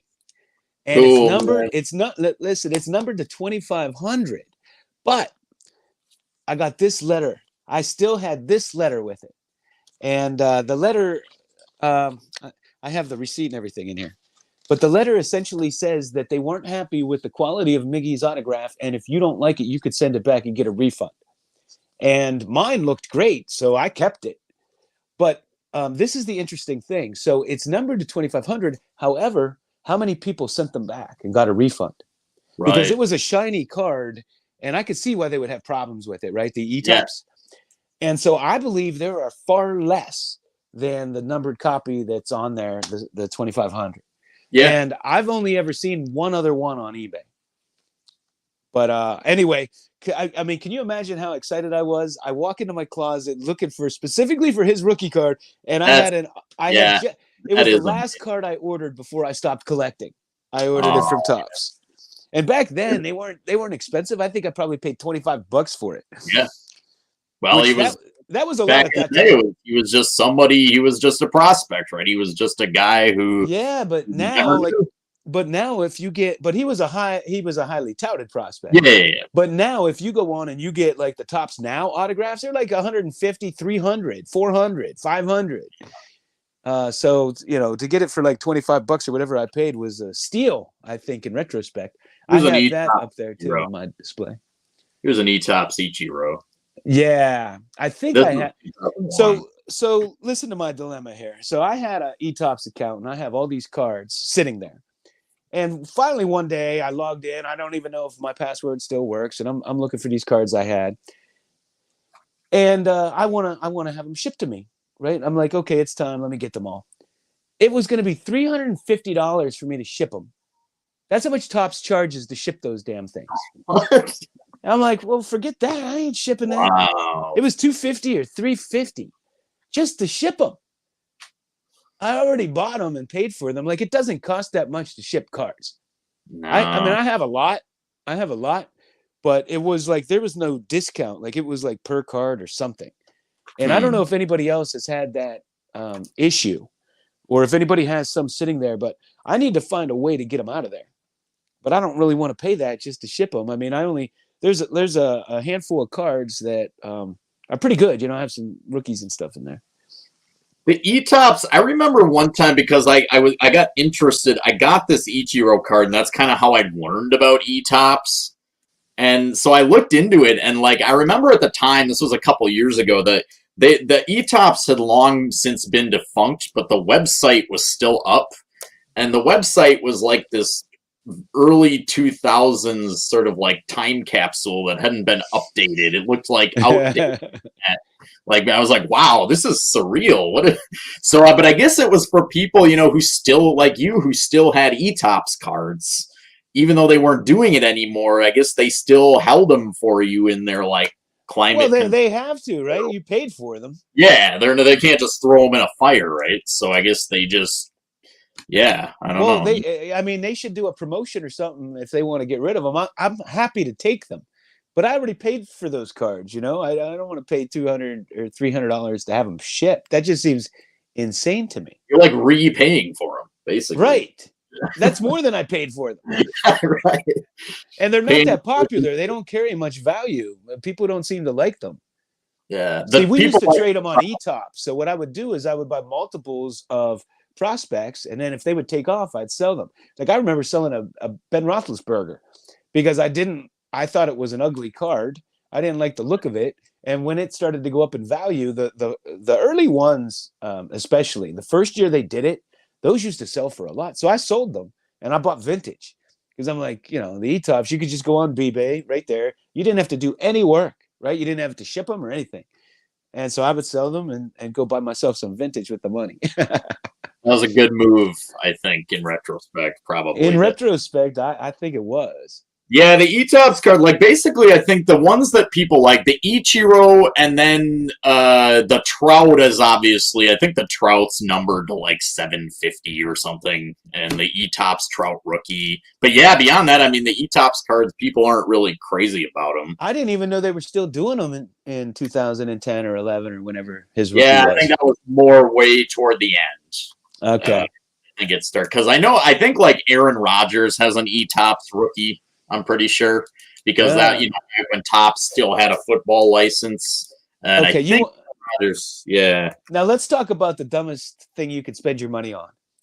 Is people will take an E-Tops, unencapsulated, it's guaranteed gem already, break it out of there and send it to PSA because they can't stand to have a card without if it's not in PSA. It doesn't have PSA's I can't think of a bigger waste of my money. I think about if I graded like 20 E-Tops, what kind of great card could I get with that same amount of money? That's what I think. An already graded great card. Because with an E-Tops, I mean, if it doesn't get a 10, and it's going to get a 9 at the minimum, it's going to depend on the grader, but it should theoretically get a 10. They encapsulate those. They were like guaranteed pristine, right? That was the whole idea of that was the point. Like circulated or whatever, and then so I guess you're just getting a second opinion. Maybe we could send them to that Mike Baker and he could sticker them. Oh man, grade the great. You know, that I was thinking about it. It's like, because you talked about how that was like you know, the eye appeal of a card is really subjective. You know, some people are into centering, some people want sharp corners. So it's like Mike Baker authenticated. It's basically like Mike Baker is telling you what kind of woman you're attracted to. Like, no, you like this kind of woman. Actually, it's like, well, no, I like them thick. I don't need them skinny. I like them thick.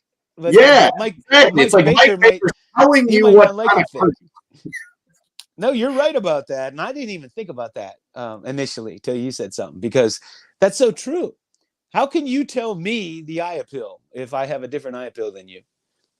Yeah, like that's the whole point of it, right? Like the whole point of eye appeal is like that it's there's a technical grade, and then if it looks good to you based on your own criteria, right? If you're a centering junkie, and man, this one that has a low technical grade, because PSA will absolutely annihilate cards for creasing. Yep. Like my Koufax rookie is like a 2 or something. It's beautiful. And it's got a little bit of like a creasing on the front, and it's like a 2. So, but PSA will just absolutely knock cards down to nothing. So okay, fine. You have a technical grade based on certain criteria. That's fine.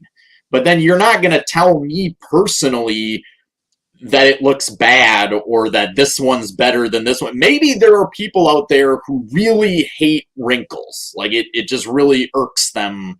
You know, I personally, I don't like paper loss. Like I don't like if it has a bunch of, you know, surface peeled off on the back but, you know, maybe some people don't care as much about that. So, yeah, I don't know. It's totally subjective.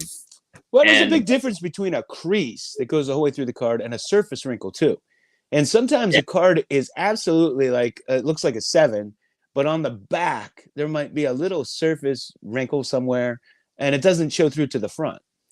Yeah. And, you know, for many collectors, like, so what? It's on the back. Like, it doesn't take away from the beauty of the card. You know, it's like a lot of the old 1800 cards. They would put them in scrapbooks, and some of them have a little glue residue.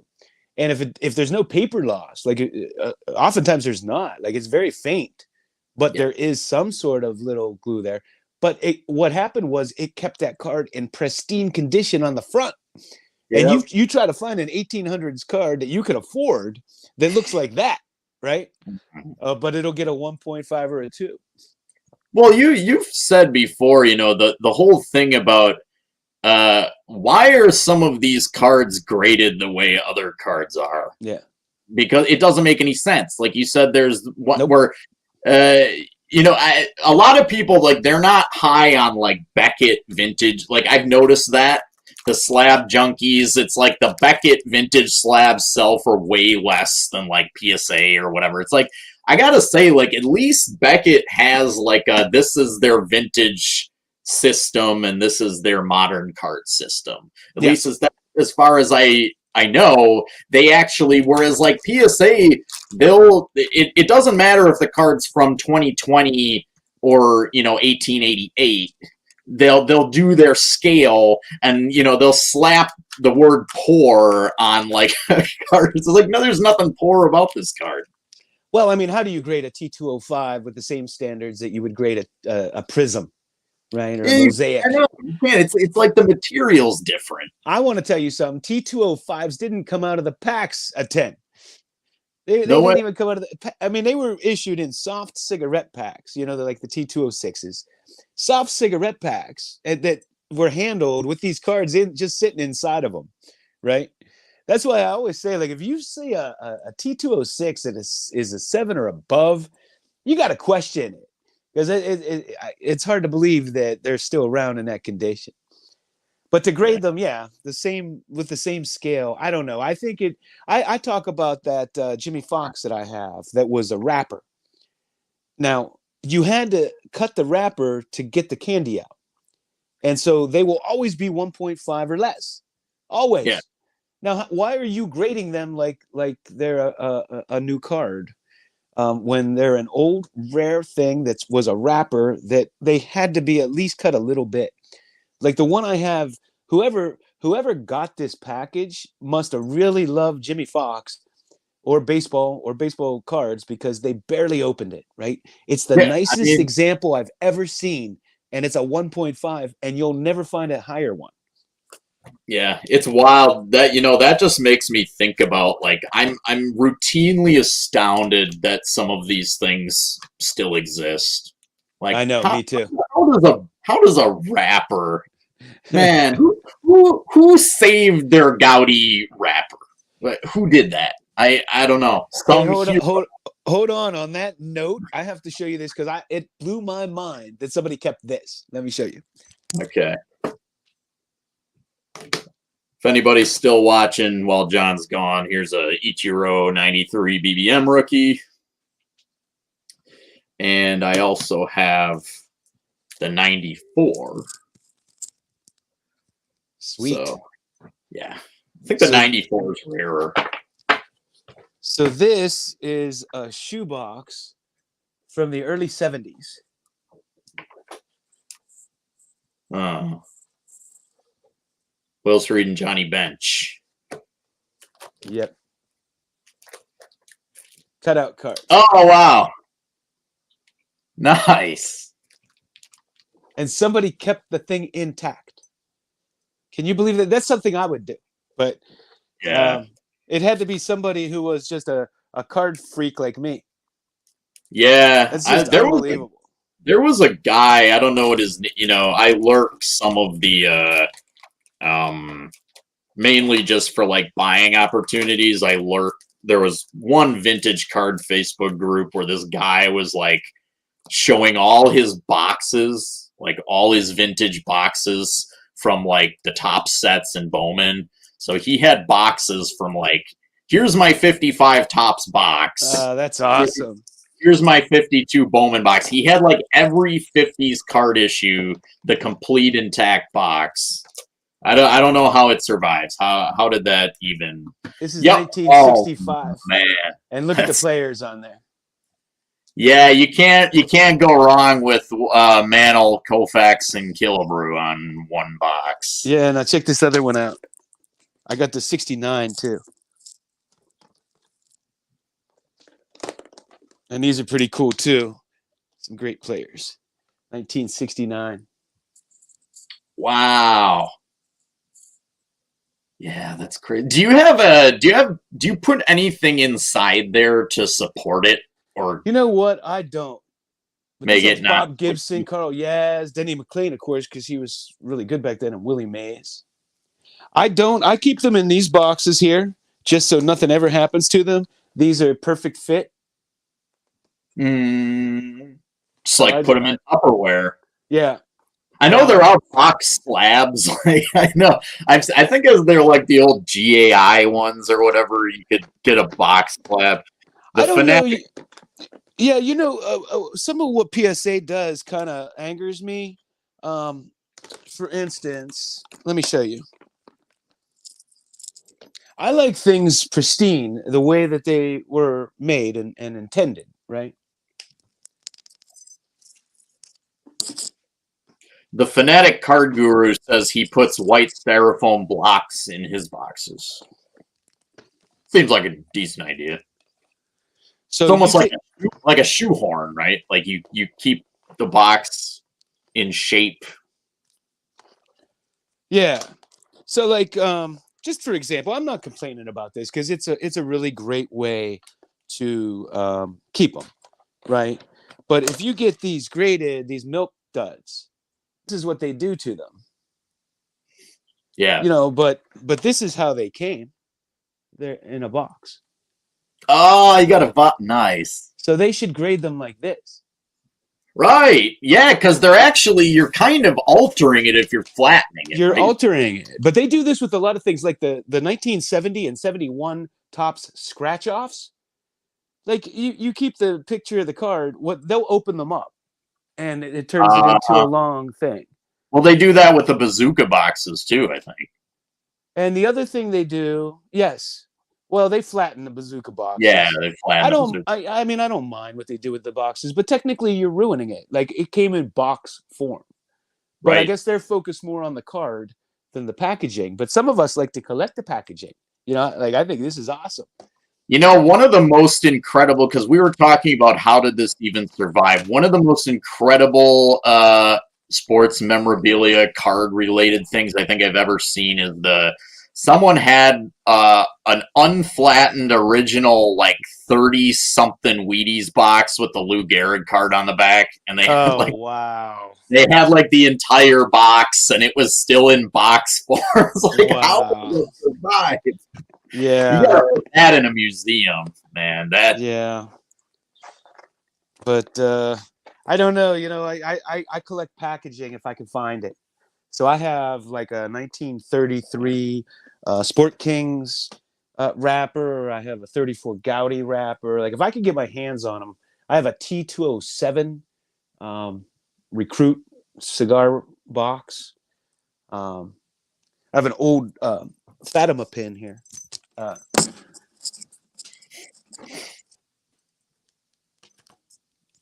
said pin, I meant tin. Now I don't know what specifically came in this. I'm not sure anybody, anybody was ever alive to know where you pull. But these are Fatimas, so these could have come out of here. And then, of course, the team cards, the Fatima team cards. I don't know, but this is a Fatima tin, and it seems like this card would fit. So it's an example of where it might have come from. And if not, it came from something similar, so it's still kind of cool to have. But I like to collect this stuff. So we've been rolling. I know it's daytime your time, but it's nighttime here. Yeah. What were you going to say? We can wrap it up if you want. I can go for a little longer if you want. I was going to say, what was I going to say? Yeah. I don't remember. I got to show my Babe Ruth again. Please show your Babe Ruth. Oh, and the other one, yeah. So Sexton Knifeworks says he has a Walter Johnson 1920 W516 snap from GAI. SGC sent it back and won't grade, I think, because it's hand cut. Would Beckett grade it, or should I wait for PSA to go down? I mean, I think if it's PSA, you can tell them that you want it just slapped authentic. I would double check SGC, because there are cards in the old days, like back years ago, that they would only give an A to, that they now will assign a grade to, some of the cutout cards. Right. So if you can... So I would check with them first if you're interested in having it graded with SGC, and you can shoot them an email and tell them the card and see if they'd assign it a grade. I would do that first if you want SGC to do it. I don't know if they'll do that, but I do know they changed on a lot of things. I have a Babe Ruth strip card, and I guess they used to only give it an A, and I've been considering reaching out to them to see. But I haven't sent a card in for grading in 2 years since all this craziness started, and I knew I had to wait so long. So yeah. I don't know how people, just on that note, like how people, I see some videos where they're like, I just got this back from PSA. This has been like over a year. I don't, like, how could you have your cards away from you for like over a year? I mean, like, I know they're insured, but like, man. Dude, I freak out. Like, I mean, if you have a rare card, it doesn't matter if it's insured. I don't want the money. I want the card back. So I understand I'll get money, but I don't want the money. Like, the card is... like, I may never see another one, so I get absolutely paranoid to send my good cards into the mail. I cannot rest until I get them back. And I had one instance, and I will give props to SGC for straightening this out right away. I reached out to them, they straightened it out right away, so I have to give them props for it. But I had an old T205 Joe Tinker, and it was one of the first, I think it was the first T205, first or second T205 I ever got.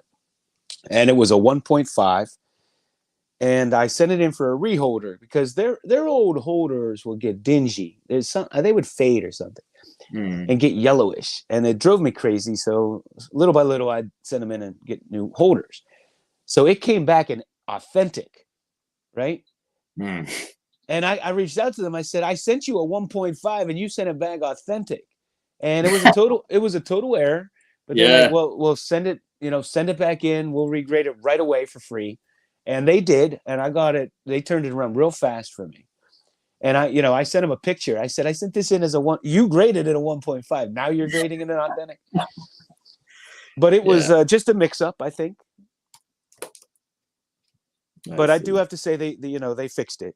But it's just a pain in the ass, because now I got to send it in twice, and I got to wait for it to get back. Yeah. And so that can happen. And, I often wonder, like, you see things like Kellogg's. We were talking about this the other night. If you have Kellogg's, I've seen 10s that are cracked, right? Which means that they, likelihood cracked after they were graded, which can happen. Yeah. And if you have a card and maybe you stored it near the sun and it faded, or like a Kellogg's could have cracked, or certain situations like that. And now you can't ever get it slapped again, because it's never going to grade that high. Yep. Right? Yeah. True. I mean, did you ever have a card you're afraid to get regraded because you think it's overgraded? Well, I mean, certainly, like, I've never been in that situation, but there are times where, like, I can imagine it. Like, I have cards that I think are overgraded. And so if I had to get them regraded again, I would be scared. But would the I- grading companies change it?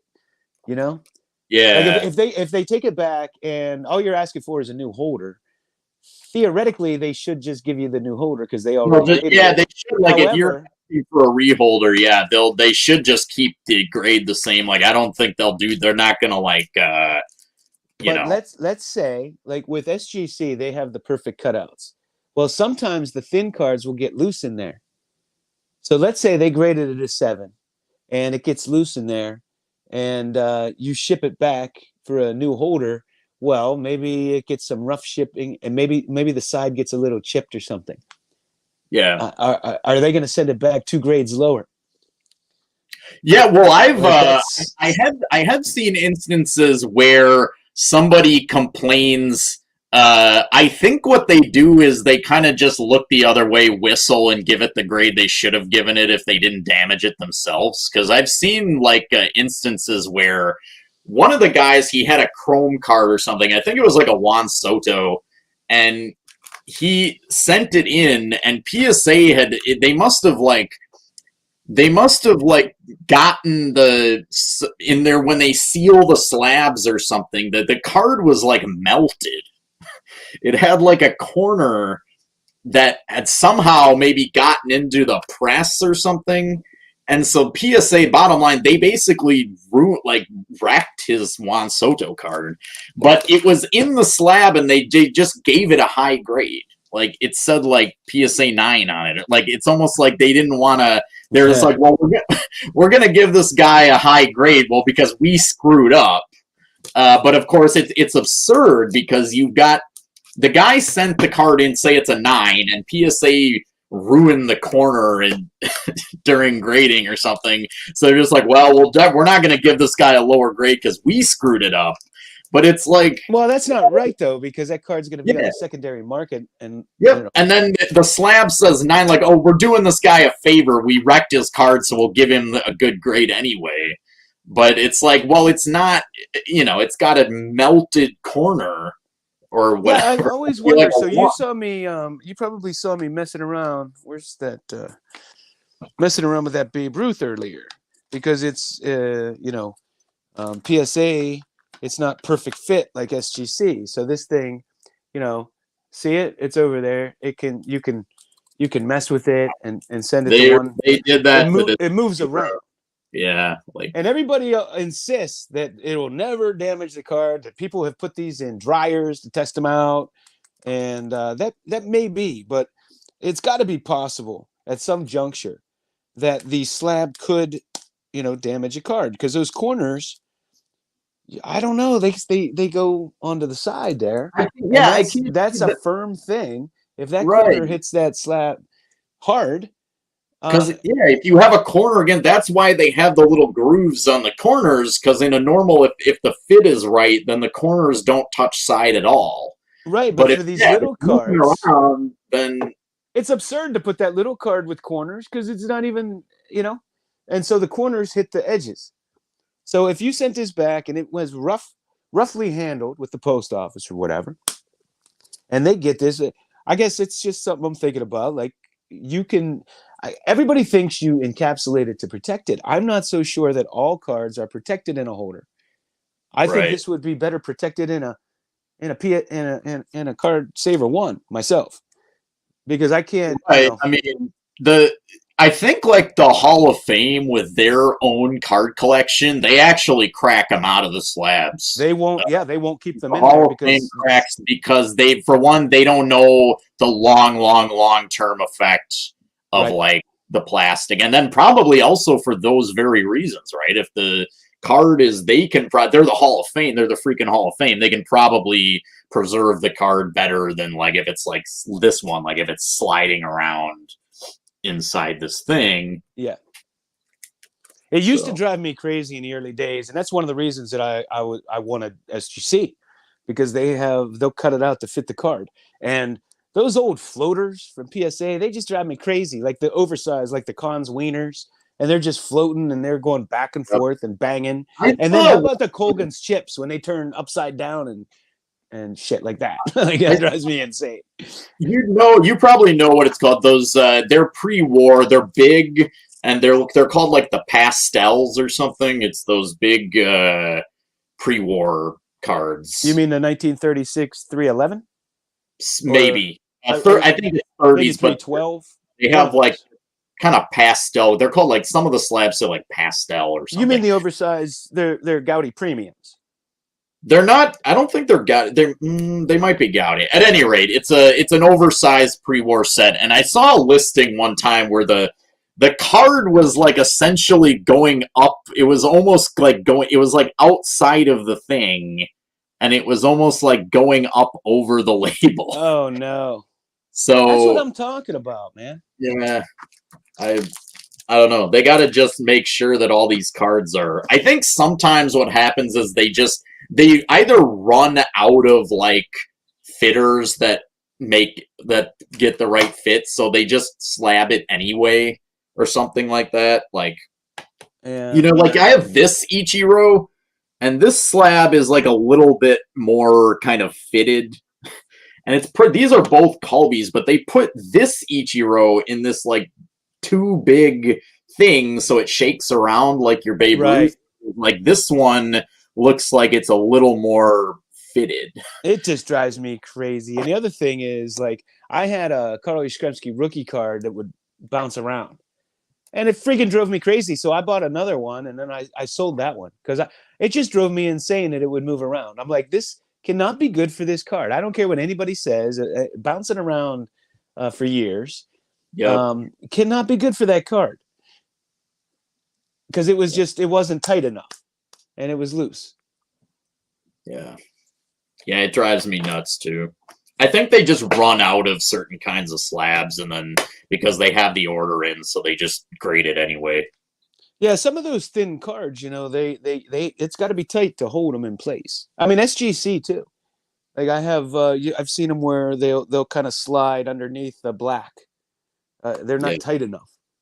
This 94 Colby Hokkaido Ichiro, this is pretty well fitted. Of course, it was as you have said before. This is the grader was smoking crack because they gave it a 7. I think this is the only 7 in this entire population. The rest of them are like 10s. Yeah. And it's absolute madness. I don't know. Smoking crack. They must have gotten a new guy in there. Making minimum. You just never know. Never know. I don't know. I'm told that they specifically hire people with no experience of cards whatsoever. That's their business model. They don't want them to know about cards. Which to me is just insanity.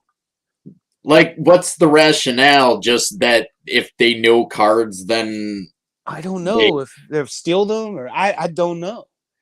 I don't know. James was telling me because I find it absurd that you wouldn't want people that know cards, that they teach them how to grade them, and then they claim that there are top graders that look at these cards. Well. And then on the other hand, you tell me you have 1 million cards. How can 1 or 2 or 3 people look at 1 million cards? It's impossible. That's the thing. It's like the standards are. Oh, we have these exacting standards, and it's like, but you can't. The amount of demand and what's coming in, you can't. You can't tell me all those guys are like, real big into cards or. I can't believe they're not just pulling some of these guys off the street and saying, "Here's the job." I think they are, and it's just the top. But maybe if you send in the Babe Ruths are being looked at or something like that, but they can't be looking at all these cards and some of the grades that come out of there. I saw a Bob Gibson rookie card graded a 4 that was missing a corner. I saw a PSA 10 Joe Montana rookie card that was off center. Yeah, like these are clearly misgrades, Yeah. It's just and really it's subjective, but like, man. But if you don't know cards and you've never touched or seen or smelled a 1950 Drake's, how the hell are you grading it? How are you grading it? Yeah, it's true. And the smell test is such a good. It's like vintage cards just have such a distinct smell that you can't really duplicate, right? You can't fake it. So if you had a card, this card is a fake. Well, the first thing you want to do if the card's from 1949 is to smell it, because it's going to smell old. Now, sorry, we didn't catch the fake. Well, did you smell it? You got to get a 1950 raw Drake's and smell it. It has a distinct. You could still smell the cookies or the cakes, whatever it was. You could still smell it. It's crazy. Yeah, no, and they do. They just it's really, the texture of it, the smell of it. If it's sealed away in the plastic tomb, you don't really. That's one of the reasons I like, like I said, I have a Kindle for convenience purposes, but real books, I keep it real, I guess. I like real stuff. I like the smell of books. I like the way the spine cracks when you open. It's just and I could never read comic books not like on a smartphone app or it's yeah. Really? Yeah, I can't. My vision isn't good enough for that. Yeah, you got people keep enlarging and then moving over and enlarging and moving over. I gotta have it in my hands, a physical thing. But. Well, there was a book written a number of years ago called Blink, and it was basically like if you ask people certain things, they have an instinct, and their instinct is usually right, and it's called Blink. It's like you don't think, but so I'm kind of like that with sports cards. Like people will post on. On Facebook or whatever, or I get one or whatever, and wherever I see it, and I kind of know right away it's fake. And I might not be able to tell you why I know it's fake, but it just doesn't feel right or look right to me. I know what you mean. And you just kind of know. It's got that intangible something that you just, But that comes from looking at these cards for 40 years. That's right. And it just doesn't look right. It's almost like muscle memory. Like you kind of there's something stored where you can tell, okay, this is not real. Don't ask me why. I just know. Yeah.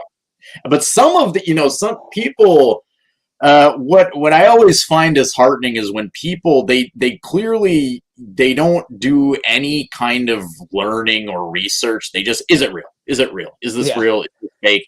And sometimes it's so obvious. It's like you've got a bad reprint. You've got a bad reproduction of like a 56 tops.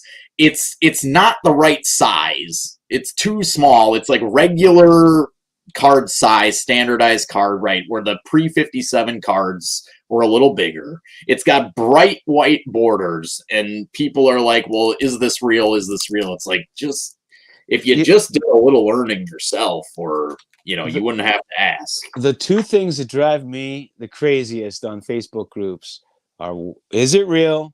And what's it worth? It's like, come on, guys. It's like this guy posted, it was a Babe Ruth, the 33 Gaudy, it's reprint with his signature. They make them by the thousands, right? They print them off by the thousands. It's a very common reprint. And some guy's going to sell it to him for $600, and he's asking if it's real. It's like, come on, man. You're going to buy a Babe Ruth autographed Gaudy for $600? Like, I mean, if it's your first day in the baseball card. If it's too good to be true, it probably is. And these guys get burned, and then they cry about it, right? Like they don't know what they're looking at. They want to talk themselves into. Everybody wants that steal, and really, in some sort of way, you're almost a bad person for trying to rip somebody off. Like if somebody has a 33 Gaudy Babe Ruth autographed, and you're only going to give them $600 for it, does that make you a bad person? Right. No, you're right. On one, so you kind of deserve to get rid of it. If you know what you're doing, let's say you had like a 90-year-old man who was like, he didn't know what he had and he was just selling his Gaudy Babe Ruth. And it's like, if you knew what you were doing, your conscience would absolutely destroy. I wouldn't buy a real one for $600 from an old man or something. You know what I mean? Like, but I don't know. Yeah. I always joke around. I'm like, well, it's not a joke, but just because you can do something doesn't mean you should. Yeah. You know, like I could beat up a paraplegic, but that doesn't make it right. You know, just Right. because I have the ability to. You have the Like, it doesn't ability. make it like the right thing to do. Yeah. You know? So Um, I would, you know, I just wouldn't feel good about myself ripping somebody off because they didn't know what they had or something like that. for me, But so yeah, go ahead. go ahead. No, go ahead. The slimiest thing that people can do, and I see this on eBay all the time, is when they're like, I'm selling this as a reprint. I don't know, but Yeah. I'm gonna sell. So They know.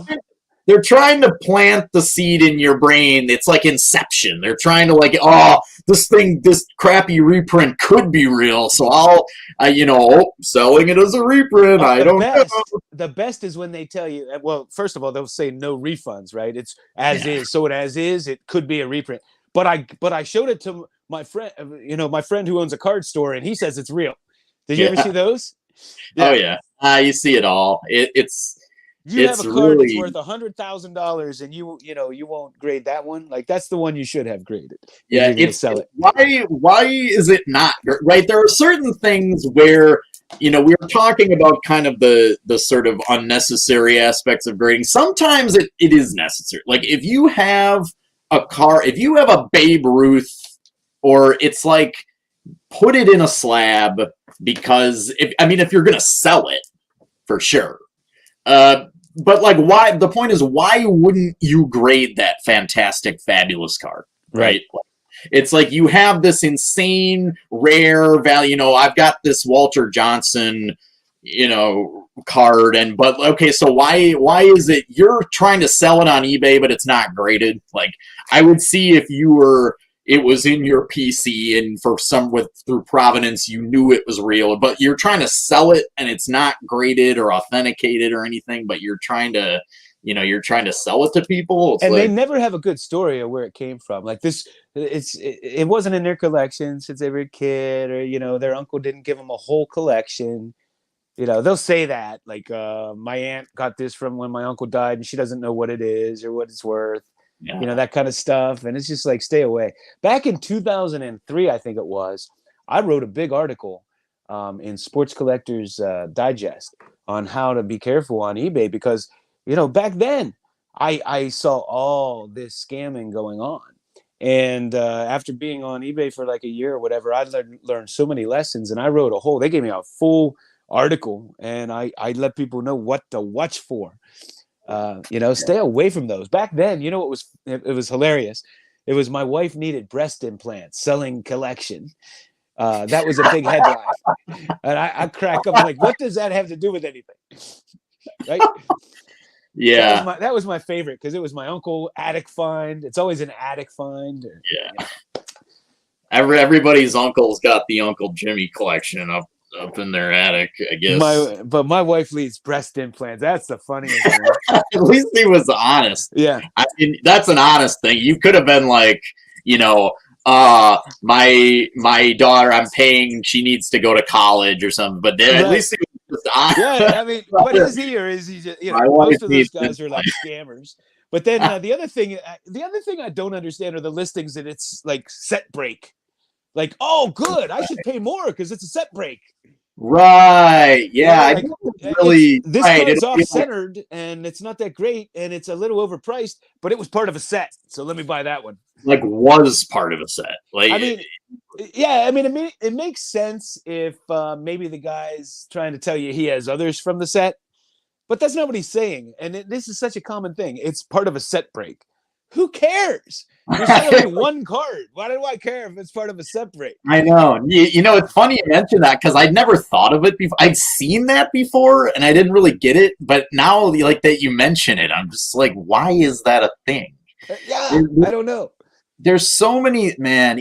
They're just the worst. There's so. I have a few rules. I might make an exception if it's something that I really want, but if the eBay listing says hot in it, I won't buy it.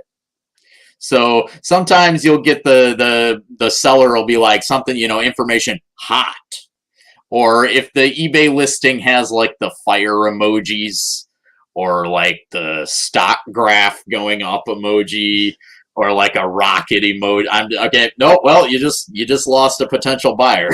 Well, you know what I love is they'll list a card, an old card that people wouldn't know as a rookie card, and it'll be like 3 years after their rookie. I'm like, this is not a rookie card. That bothers me because they're intentionally misleading you, or they'll put rare, and it'll be like a card that has 20,000 copies. Rare. Yep. It's always rare. Hot's my least favorite. I hate hot.